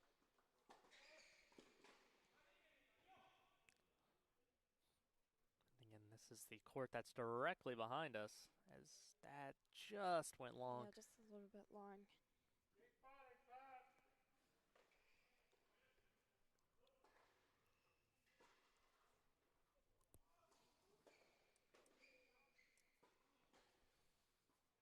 Again, if you missed it, MTSU, they picked up the doubles point. Well, that was not the best couple of serves there, and I think Alberto Gonzalez for TSU, I think he just wanted that set over. Sometimes you just want it to be over, and well, it is now. That's gonna be 6-0 to Patrick Christensen in the first set. Second set win there for MTSU. Yep, absolutely on the pathway to victory. And an update on court 3 from Max Roush. He picked up his first set as well, 6-1. So 3 first set victories for MTSU, and that would get you to 4 if they were to hold on to those set advantages. And that would be the win. But I think MTSU, I think they're pretty comfortable that they can get to 4. It's about how just the individual matches themselves. And this is court 4 again. So this is Sean Presson, and he's taking on Diego Britt Alvarez, the freshman from TSU. And this is, again, the All-American matchup here. Tennessee versus Florida. A very age-old matchup in a lot of college sports, I suppose. Although I do not believe that Britt Alvarez is from Gainesville, so unfortunately the Knoxville-Gainesville matchup does not hold. But one thing's for sure, and I guess it bucks the averages for how it is, and that is that the Tennessee player is beating the Florida player. Not to rib any fans of other Tennessee schools, but we're going to now head over to Court 5. This is Oscar Mieschelek, and he is up 5-2 in the first set. And serving for the first set. I do believe we have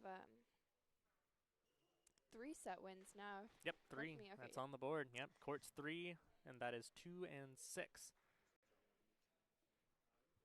So great look so far for MT. They're handling business.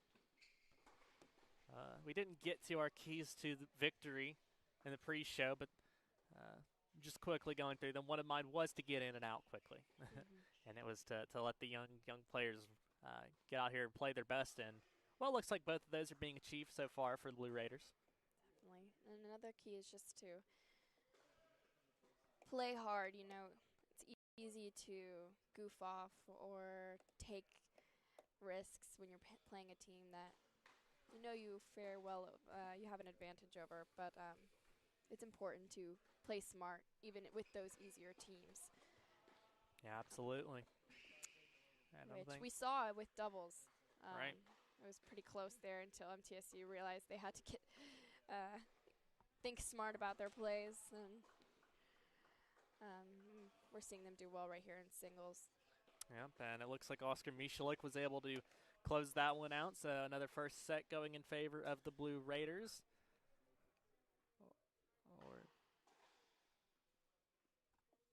Or do we head? Nope, looks like it's actually at the changeover maybe. I'm not sure if it's just been updated to 5-2 or if it has been at 5-2 and the scoreboard has been updated and they won. We'll check that out. It'll come out here in a couple minutes and we'll find out. But either way, I feel Oscar Mieschelek's in definite control in that first set. Yeah, definitely. So this is Court 2. And it's Stein slumping. He's already got a break in this second set in his first service game. I do believe that was an ace that we just watched. Unless that was his second serve and I was unaware.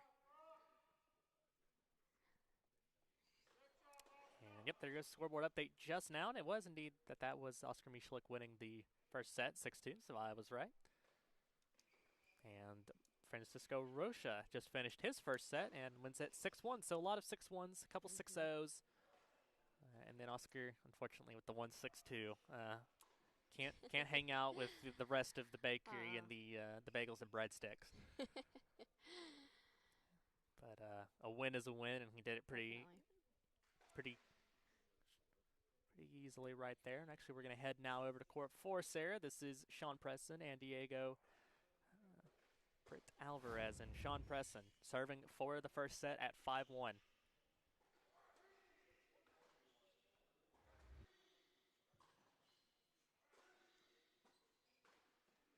Just a little wide there for Diego.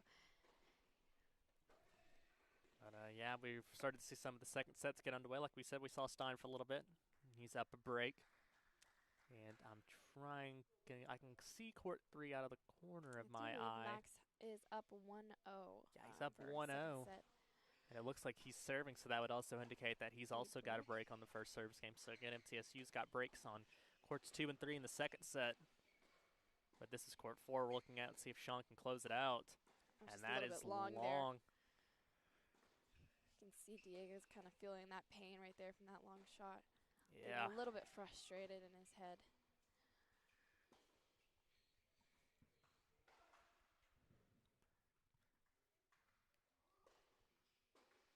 Right down the pipe. I think that one was in, making that possible. I think it was an ace.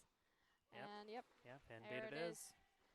And Sean Preston doesn't even think twice about it, and that's one way to close out a first set, Sarah. No celebration really for there. You wouldn't have known that was the end of a first set had we not told you.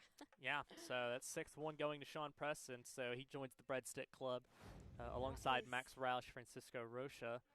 So So that who is we're going to take a look at again here. a win for MTSU. First set across the board. Yep, all 6 first sets going in favor of the Blue Raiders. And a combined, only dropped 5 games across all 6 courts. Pretty good.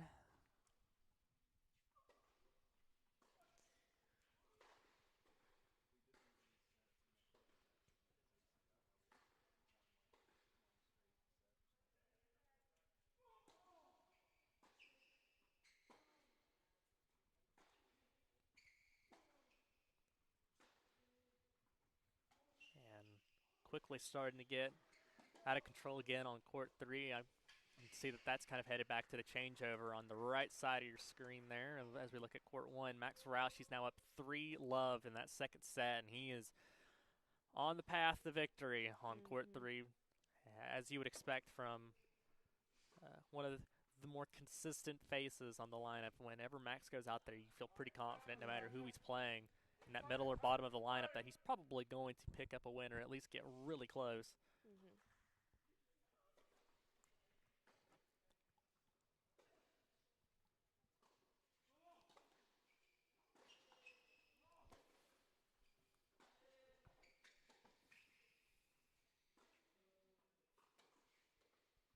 And that one goes into the net.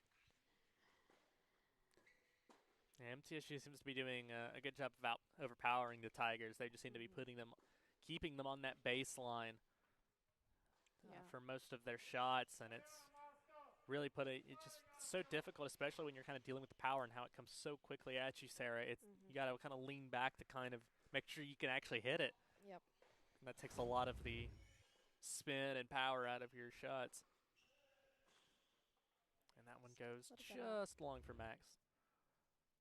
And again, MTSU is in the gray and blue today, if you are just now joining us and can't tell the difference between our 2 teams.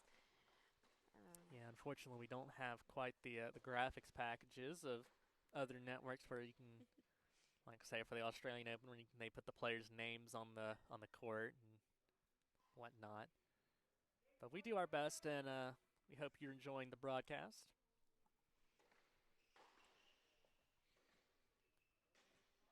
See the clock on the right side of your screen there. We've only been going for about an hour and a half. And quite frankly, I don't know if we're going to be playing too much more in 30 minutes from the way that these matches are going, as I can now see Stein slumps up another break. He's up 3-love on court 2. Looking 3 games for away from taking that first win. Yeah. For MTSU, yeah, definitely a quick few games here compared to some of the other teams we faced. It's going by very fast. Very quickly for MTSU today, which is what we want. Yep. It would probably maybe sound a couple of alarms for Coach Jimmy if this one was getting a lot closer than we had probably expected. And now we're going to go to court 5 really quickly. Again, this is Oscar Mieschelek. And actually, our director flagged this down and said we had a cool little play that came in right here.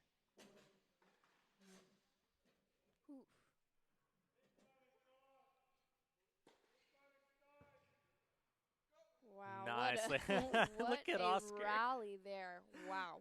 Oscar running out like a thief in the night on that one. And he should be proud of that. You know, those back-to-back overheads right there. Yeah, Wow. I mean, hey, but props to TSU for keeping in that rally. Yep, Danielle Perez Carabello Some on hard that shots one. Good to job. hit back that he was able to stay in till that very last shot there. But wow.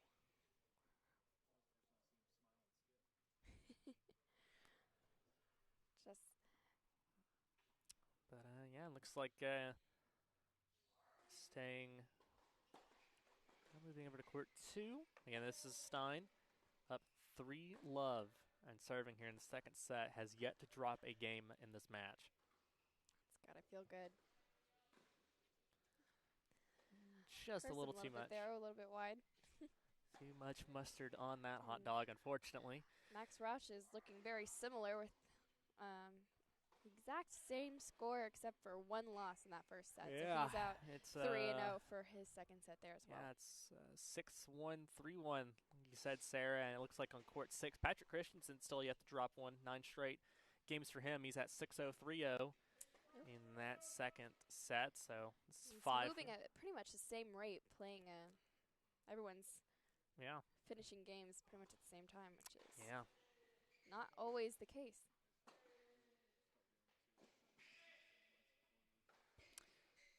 Stein and Patrick are right next to each other on these back courts here. This is court 5, though. This is Oscar Mieschelek, who we saw with that cool little play earlier. He was able to trick his opponent, thinking maybe he was going to one side, ran to the other, and he hit that shot down the line, which is a great shot here.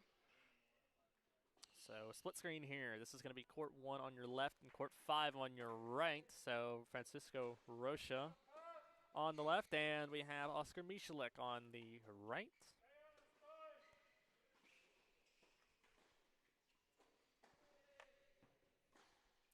And TSU's Karuga was actually able to hold his opening serve, so it's a 1-0 lead for the Tigers on court 1 as Francisco has his opening service game of this second set.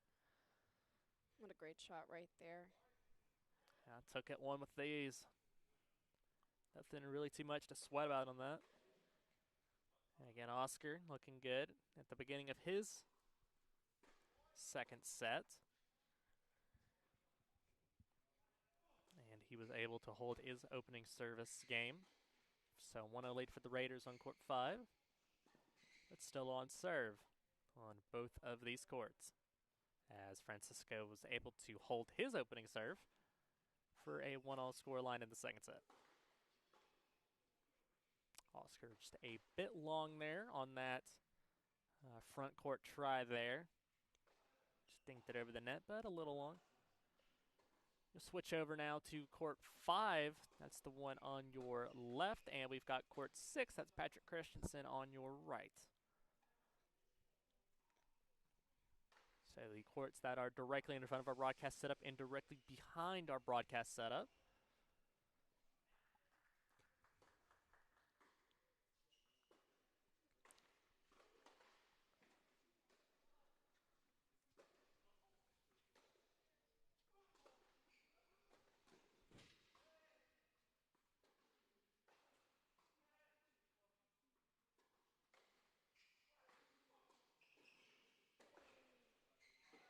And just a bit long there for Patty.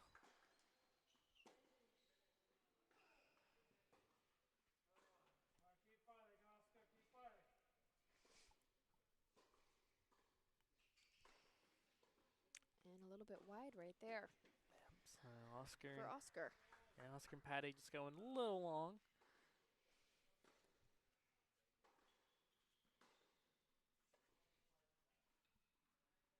And an overhead shot right there.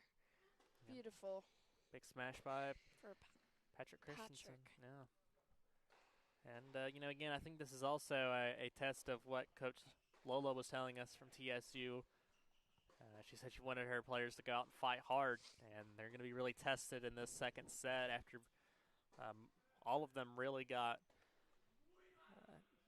taken care of pretty easily in the first set. So we'll see if they're able to put up a stronger effort in the second set. I'm sure that's what she's going to be looking for. Definitely, and then we've got some updates on scores for court 3. We've got Max has 4-1 for that second set, and I do believe Patrick is now 3-0 for that second set as well. Right. So as well as Stein is still 3-0. So we've got court 3. That's the one Sarah just told you about. Max Roush is on your left, and then we've got still Patrick Christensen on your right on court 6. Max Roush taking the lead right here. Kind of beat Stein right now, so we'll see who's the one to finish first.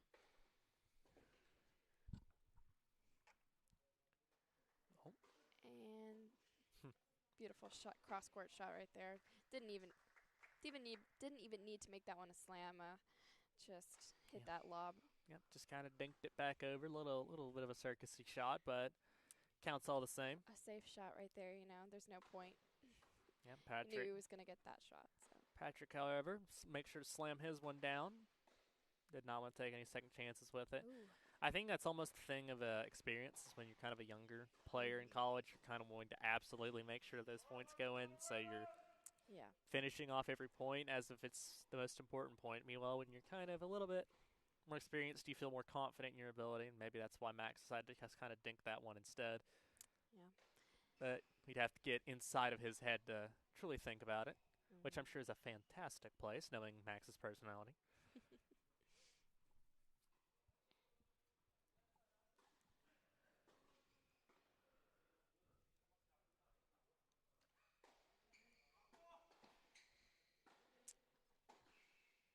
Chance there, and hits the net, and that's going to be a break for Max Roush. So actually, we're going to have a chance here to see maybe our first match wrap up here, because it's going to be Max Roush serving Mhm. for the match at 5-1 in the second set. As Patrick Christensen heads to the changeover on court 6, and he's up 5-0 as well, so we're going to really have to keep our eyes peeled in both of these matches. As court 2 is also at 5-0, there's so many matches going on that are probably going to be finishing up here in just a few moments here, Sarah. Super fast, almost.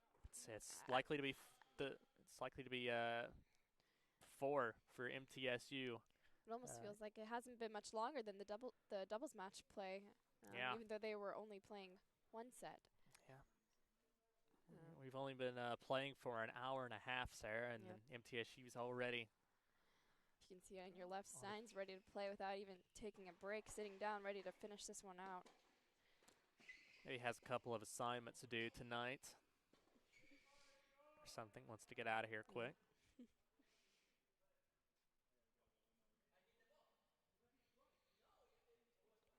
So that one goes long. We're actually going to get a quick little replay on court 5. Another cool little play happened here. This is Oscar Mieschelek on his court. And we will see, again, he's playing Daniel Perez Carballo. So this is a replay of what's happened.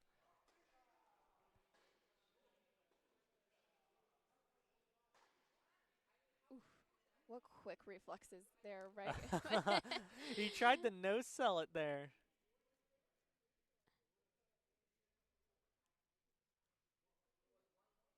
Oh, a little bit of an argument here on.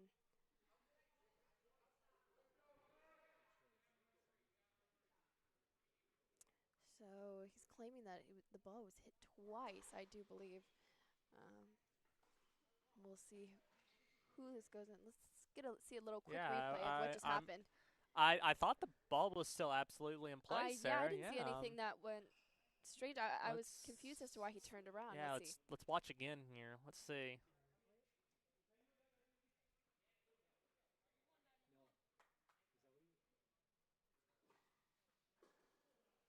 Yeah, I don't see anything that went wrong. Oscar is probably confused as to why he turned around. I think Oscar just had some quick reflexes that maybe his opponent didn't see, but I didn't see anything wrong there. I wonder who that point went to.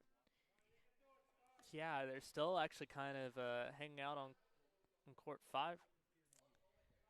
I was still debating that point and what happened. I think what the argument is, and we're getting some information in, is that the TSU player is arguing that it was a carry. That it was a. That's why he's saying the double hit is that he carried it instead of an actual hit. But so we can watch that again. Let's see if there was it was the one single motion or if it hit twice. So that's what it was. It didn't hit the ground twice, which is what I was thinking. I was like, that's weird, because that's what I thought he was hinting at, and I was like, there's no way. But let's see if there was some sort of carry there. That's the great part about this play site system, is we can obviously do that instant replay. We can see if it was if there was that carry again. Yes. It didn't look anything out of the ordinary to me, Sarah, but it was a weird motion, going in between those two quick volleys back and forth that may have caught. I don't know, a little bit of a debate there, but really don't see that very often. It's very rare, mostly because it doesn't usually get called that way. Yeah. But we could maybe we'll take a peek at it. Obviously, we're trying to see what we can do with it, but yeah. I mean, it's an interesting moment in a game that's. Yeah, I think that that replay may be too far gone, so we're going to take a look at court number 2 and court number 6. Doesn't really impact the game too much, it seems like, but it does look like we had one of our matches go final on court 3. It was Max Roush, and he was able to pick that one up 6-1, 6-1 while that controversy was heading out. So Maxie is our first one done for the day, and now it looks like another match just went final because Steins also just finished his match. And you saw it on the left side of your screen there. That's a double bagel 6-0, 6-0 win for Stein, and it's 3-0 MTSU. And we can see if court 6, because that one is at 6-0, 5-0. There as well. And you can see it happening right behind us. So 6 is on your right, 5. Court 5 is Oscar Mieschelek, where the controversy was happening. That's on your left.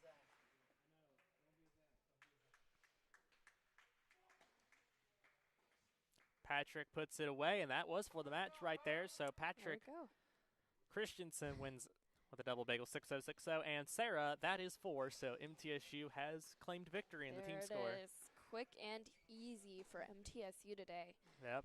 With all those matches ending right around the exact same time. I'm surprised that Stein wasn't the first one to finish, but he took second place and gave us one of those points for Absolutely. MTSU. Yeah, so MTSU they've got victory now, and they'll play it out obviously, and they'll see what we can do. This is Francisco Roca on 1. That's your left, and then you've got Oscar Mieschelek on your right. And Oscar up 3-1 in this second set, and we're on serve actually still in this second set on court 1. But yeah, we'll see if there's any added emotion to this match on court 5 now that there's that little bit of a discussion between the two players. An argument, some heat between them now. You know, I've seen that there can be an argument sometimes. One player might start playing a little bit harder because he has that heat of anger behind him. We'll see if that affects his playing in a good or bad way. Yep, looks like Francisco called that one out. And again, so that's a hold of serve for Francisco. It's now 2-all on the first court, as MTSU looking to pick up the last 3 courts and get a combined team score of 14-0 today. That would mean they would have only dropped 1 match all of today, which would have been that number 3 doubles, but they still ended up winning the doubles point by winning on court 1 and court 2. But again, you kind of want MTSU to do things like that. And actually, we just got word in from our director that Diego Britt Alvarez for Tennessee State has retired due to injury. I wonder what happened there. So our All-American matchup was cut short, unfortunately. It did look like something might have happened because Diego Britt Alvarez looked so good in that doubles setting. Sarah, he had a couple of aces in that number 3 doubles. They didn't end up winning, but a little bit of frustration coming out there from the TSU players. So our only 2 matches that remain now are number 1 with Francisco and number 2 with Oscar Mieschelek. Yeah, so that's an unfortunate way to see that one in, but it will go into the win column for MTSU, and maybe not the way he wants. Obviously, you would have preferred the retirement. Obviously, you never want a retirement, but if you were to have one, you want one on one of the courts with someone with experience. But Sean was a guy that you really wanted to get some more work today against a really strong opponent, so it's sad that it had the end. So the final score on that one's going to be 6-1, 2-0 with Diego Britt Alvarez for TSU having to retire due to injury. And I'm actually able to peek over, and I thought I saw some trainer working on him, but I can't quite see it anymore. So, yeah, our final matches left outstanding are courts 1 and court 5. So they're right next to each other, so we don't have to split too much here. But it's still on serve on court 1. It's 3-2 in favor of TSU. And right now, Oscar Mieschelek is serving at 3-2. So up a break in the second set. That one might have been just a little bit wide.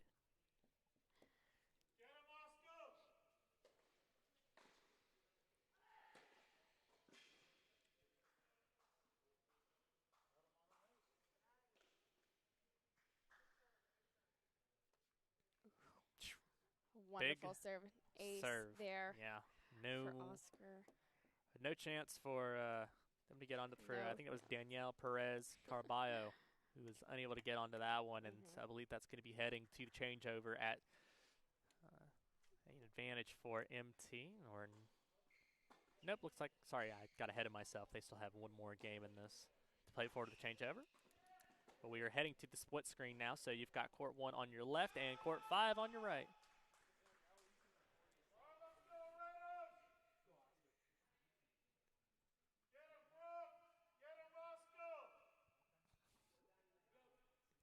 Obviously here the frustrations.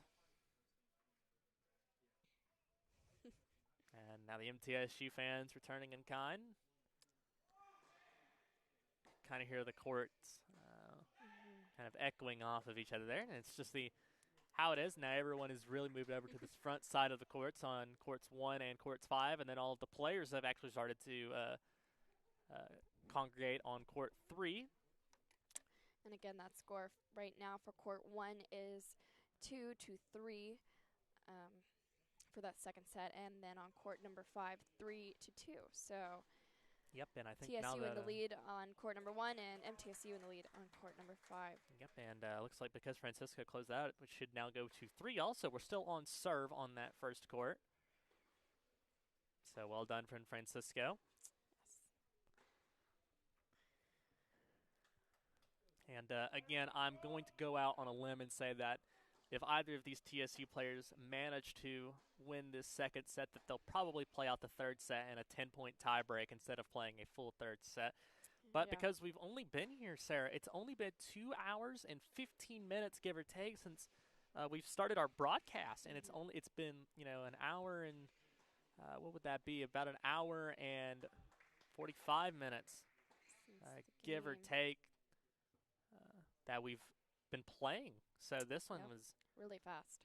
Very fast, yes. That beautiful volley right there.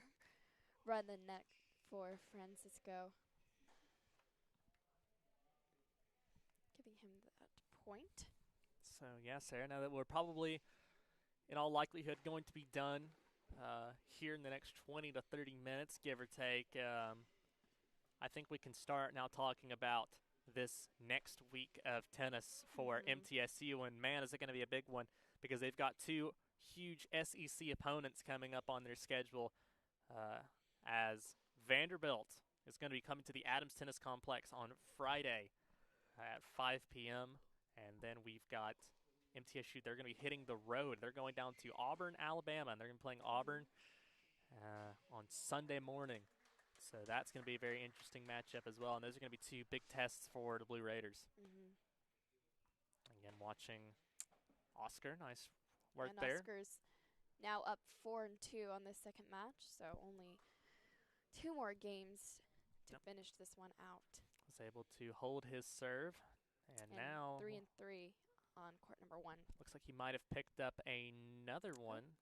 I do believe he did. So that brings him to 5. Yep, 5-2 now. So only 1 more game for Oscar. And so it looks like, in all likelihood, our last match of the day is going to be on court 1. As it was against Lipscomb, it shall be against Tennessee State. Francisco kind of has a reputation of being one of the last ones to leave the court.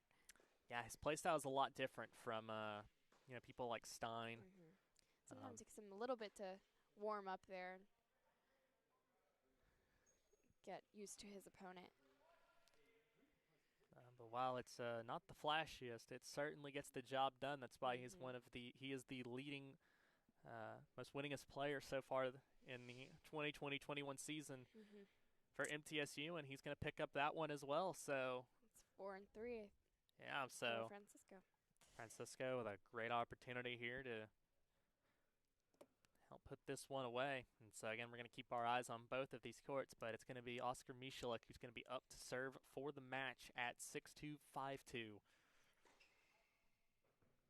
And this would keep the shutout alive.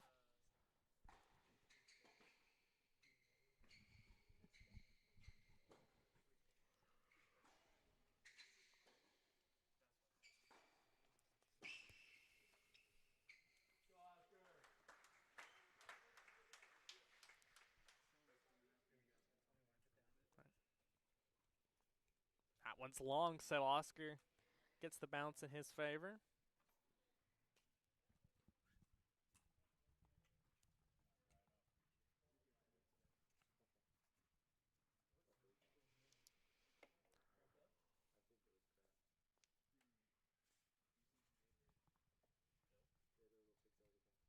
And as we kind of watch these matches go on here, seeing if Oscar can close it out and seeing if Francisco can pick up a win here.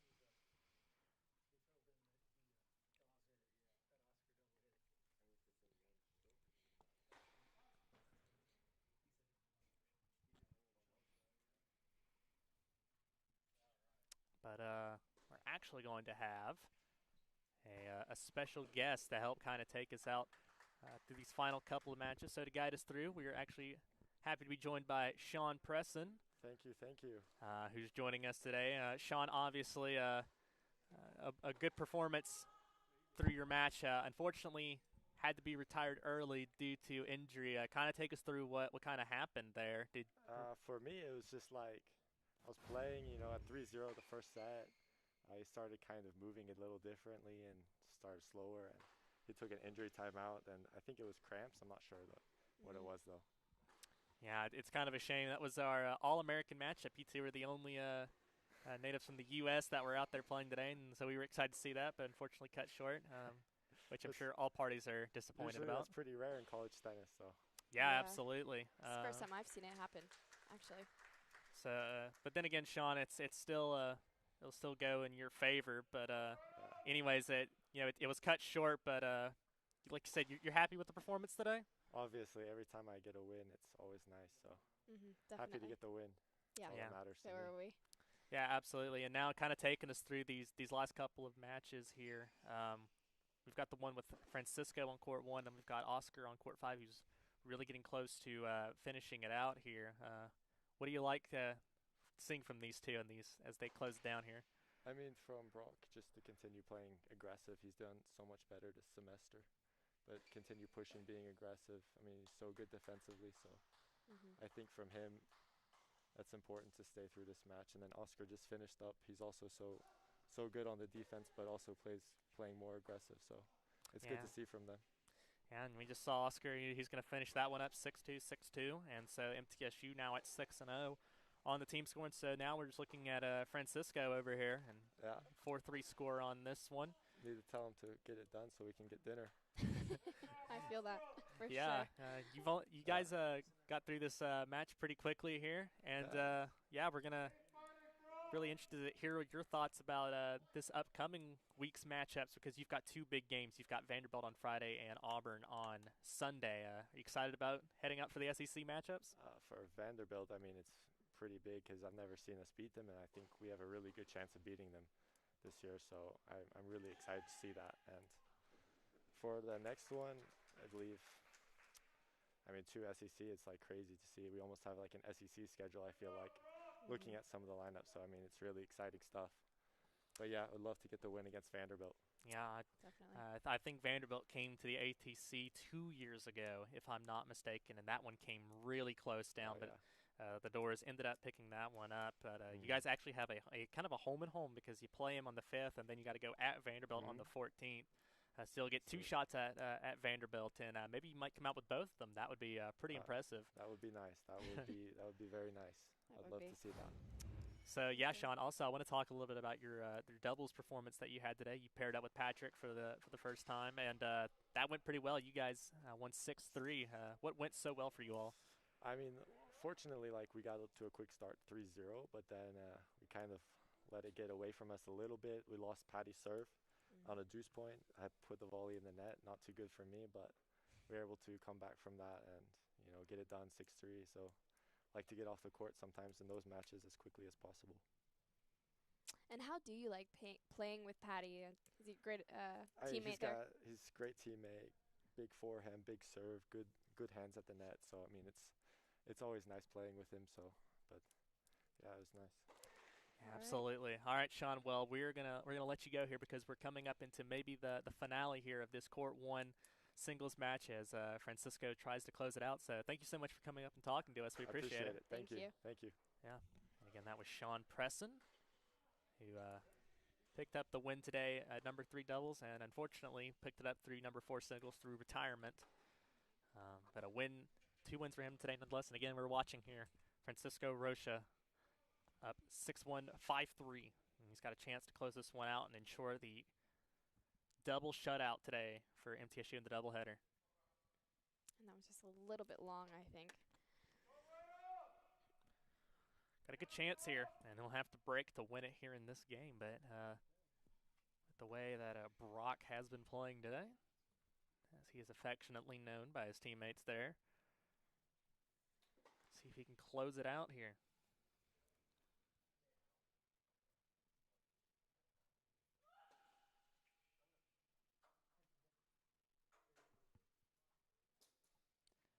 First serve can't quite find home.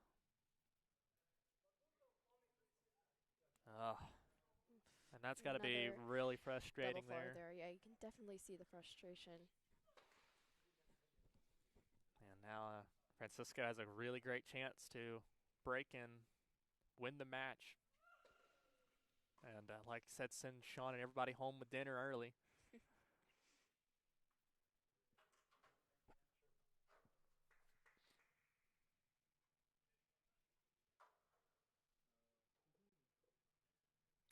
One is long. A little bit long there. So I think we might have a match and overall into our series today. Point here upcoming.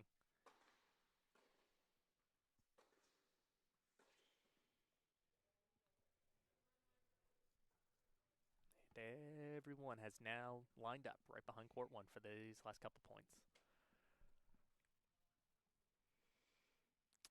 Into the net there. Yeah, good approach there from TSU. Made sure to cut off all the avenues there and kind of force the shot in, but Brock was not able to get it over the top, so TSU lives to fight another day.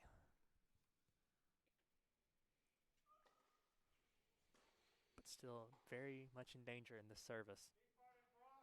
First serve again, can't find home. Can Francisco close it out? You absolutely bet he can. Yeah, that's going to be it. That's the final one for MTSU. A full sweep there. Yep, final score will be 6-1, 6-3 in favor of the Blue Raiders, which means it's a 7-0 scoreline. Sarah, 14-0 on the day. They only dropped one match over everything, and that was the number 3 double. So, ladies and gentlemen, MTSU winning 7-0 over Tennessee State. We're going to take another short break, and when we return, we'll have the post-game interview and player of the game. This is MTN Sports coverage of Blue Raider Tennis on CUSA.TV. We'll be right back.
inside the Adams Tennis Complex where MTSU men's tennis just took a 7-0 win over Tennessee State, and we are now joined by MTSU men's head coach, Coach Jimmy.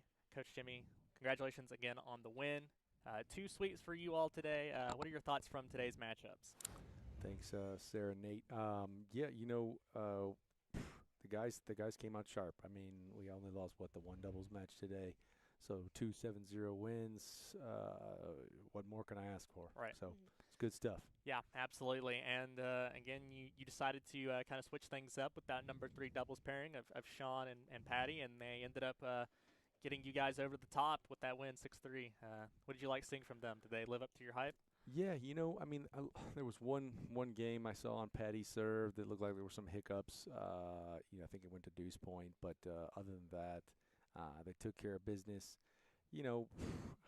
As a coach, I hate to say it, I'm a little bit of you're not. I don't want to say I'm a pessimist, but you're constantly writing down the things that we need to do better, right? And there's like so many things that we're doing well that just my eye just gravitates towards the things, and we need to do a little bit better for practice this week. For sure, definitely. And what are you going to do to get ready for Vandy coming up? We've got a few tough matches in the future for you guys. Yeah, more than a few tough matches coming up.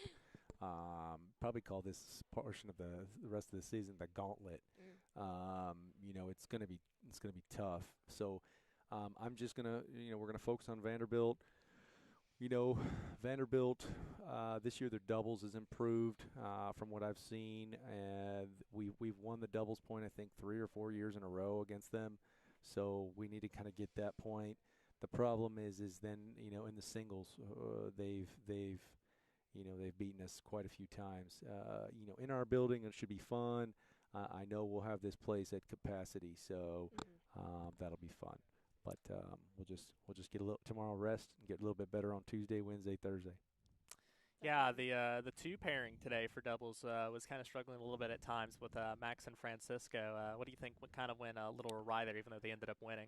Yeah, in the match earlier, I'm going to go back and watch the video, but it was 1-1 in the first set in the doubles against Lipscomb, and they were up 40-15, and we missed 3 returns in a row. Francisco missed a backhand, Max missed a second serve forehand, and then Francisco missed a second serve forehand. And I got it like with big circle and star next to that on my notes and my little pad that I keep in my pocket. And, if we win that game and we go up 2-1 there and then we're serving, that's a big difference. And I preach, we got to make second serve returns. It might be the easiest ball you get to see all day. And then the guy on the ad side, I think his name was Maxim Bogdanovich. We didn't make nearly enough first serves against that guy. We knew he was a little bit more solid on the return, and they were pressing. So and then this one here, I don't know. They picked up the intensity when they needed to, so they got the job done. But against Vanderbilt, you can't pick and choose when you're going to play tough. You have to be on your game the whole time. Definitely. Yeah, that gauntlet schedule, as you said, Vanderbilt at home at Auburn on Sunday. Then you've got Louisville, Vanderbilt again, this time in Nashville, and then Alabama in Tuscaloosa. And that's going to be a tough stretch for your team. But obviously you guys have pulled off a couple of shockers already this season, Iowa, Notre Dame, for example. So hopefully I think you guys might be able to pick up a couple more. And it's going to be a tough team. And I think that's why you tested out a couple things today with Patrick and Sean, correct? Yeah. I mean, and the schedule doesn't even stop there. Then I think it's DePaul, then it's South Florida, then it's Louisville again in Louisville, and then it's Memphis, who's top 25, and then Georgia State's top 50. So, I mean, it's a nice big run. But one at a time, and we'll go from there. Yeah, absolutely. And Last thing I have to ask, it's about our POG player of the game. It's Patrick Christensen. It's the guy who sat at number 6, and he went out and he dominated today. What did you like seeing from Patty? Obviously, we talked about his doubles, but what about the singles? Yeah, to be honest, he wasn't out there that long for me to really even kind of tune in. I thought earlier this week in practice he served really well. And then, when he's taking advantage of his forehands in the middle of the court, he's a very tough player. So Credit to Patty. It was great. He got took care of business. Coach, thank you so much for joining us. Congratulations on the victory. We will see you Friday, where hopefully we'll have another one of these victory post-game talks. Yep. We'll see. Thank All right, you. thanks. Always, as he says, being a little pessimistic, maybe not living up to it. But, yeah, absolutely, Sarah. I agree with a lot of what he said there, and it's going to be important to test them out. And someone that might be able to help them out is, again, our player of the game, Patrick Christensen. He was out there in and out really quickly, Sarah. It seems like him and Stein, who were right next to each other on the courts, where they went out and handled business, and we've got him right now. Patrick, welcome back up here as player of our game. Yeah, so, Pat, tell us about the games today. You played on number 3 doubles with Sean, and you won, and then you had your singles match, which went really well. Take us through both of those for us.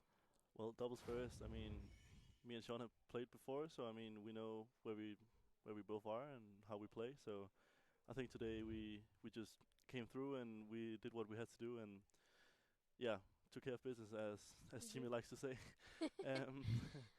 Singles wise, I mean, I started off good. Got a break early, and yeah, I mean, he didn't win. He didn't win a game, but I mean, for me, the start is the most important thing. If I get off a good start and I feel good, I have a better opportunity to keep that same pace on, and I think for me that I did that quite well. And Coach Jimmy said that your serve was looking really good today. How did you feel about that? Did it feel good hitting those serves right there? Well, I mean, I like to go for some rockets sometimes, you know, go all out for it. Sometimes it works, sometimes it doesn't work, and today it worked out pretty well. So yeah, we saw those. I'm happy with that. Yeah, looking pretty impressive. Yeah, Patty, they said that they were testing out a lot of things that Coach Jimmy did, saying that they wanted to make sure they were right and proper for that matchup this Friday at the ATC against Vanderbilt. Any thoughts, expectations, or are you kind of just still soaking in today's wins?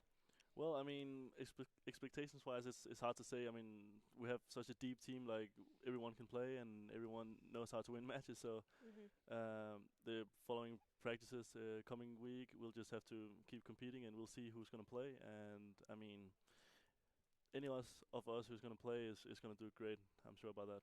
Yeah, absolutely. Definitely. And, Patty, last thing, this is now 24 straight wins inside the Adams Tennis Complex, and I'm almost certain that last one it was either Vanderbilt or it was really close to Vanderbilt, and you're going to have to defend that streak again. Does that add in a little bit of pressure? I didn't know the numbers were that high, but I mean, obviously, yeah, it does a little bit. But I mean, we take a match at a time, and if it happens, it happens, and if not, it not. I mean, yeah. we'll see what happens. How do you kind of prepare for a team like that? I mean, they obviously have a lot of stars. I mean, you guys have played a team like Ohio State before early in the season, which some people believe is the best team in the country. And so, I mean, you guys have beaten teams like Iowa and Notre Dame for sure, but this is still a tough lineup. Is playing those teams earlier in the season going to help you guys in this? I think it will a lot.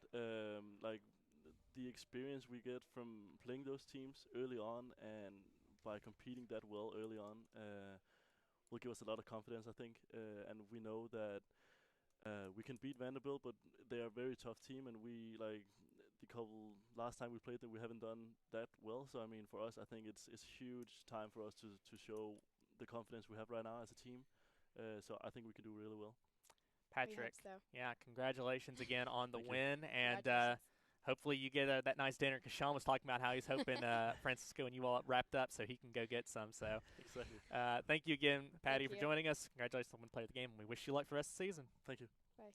Yeah, so that is going to pretty much wrap it up for us, Sarah. Again, MTSU winning today by a final score of 7-0 over Tennessee State and 7-0 earlier today against Lipscomb. So perfect 14-0 day. Great day in the office for the Blue Raiders. Definitely. Yeah, for so some celebration. Absolutely, and that is all the time that we have today. We want to thank MT Athletics for allowing us to stream these matches, and we also want to thank Adams Tennis Complex for helping make this possible.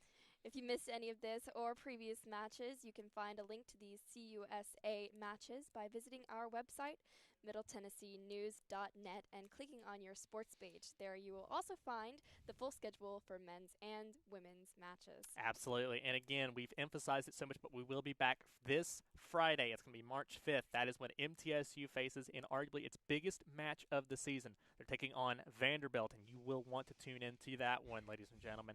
So for Sarah Ottman, I'm Nathan Vaughn. Thank you so much for joining us. This has been MTN Sports coverage of Blue Raider tennis, and we want to thank you for watching us on Conference USA TV.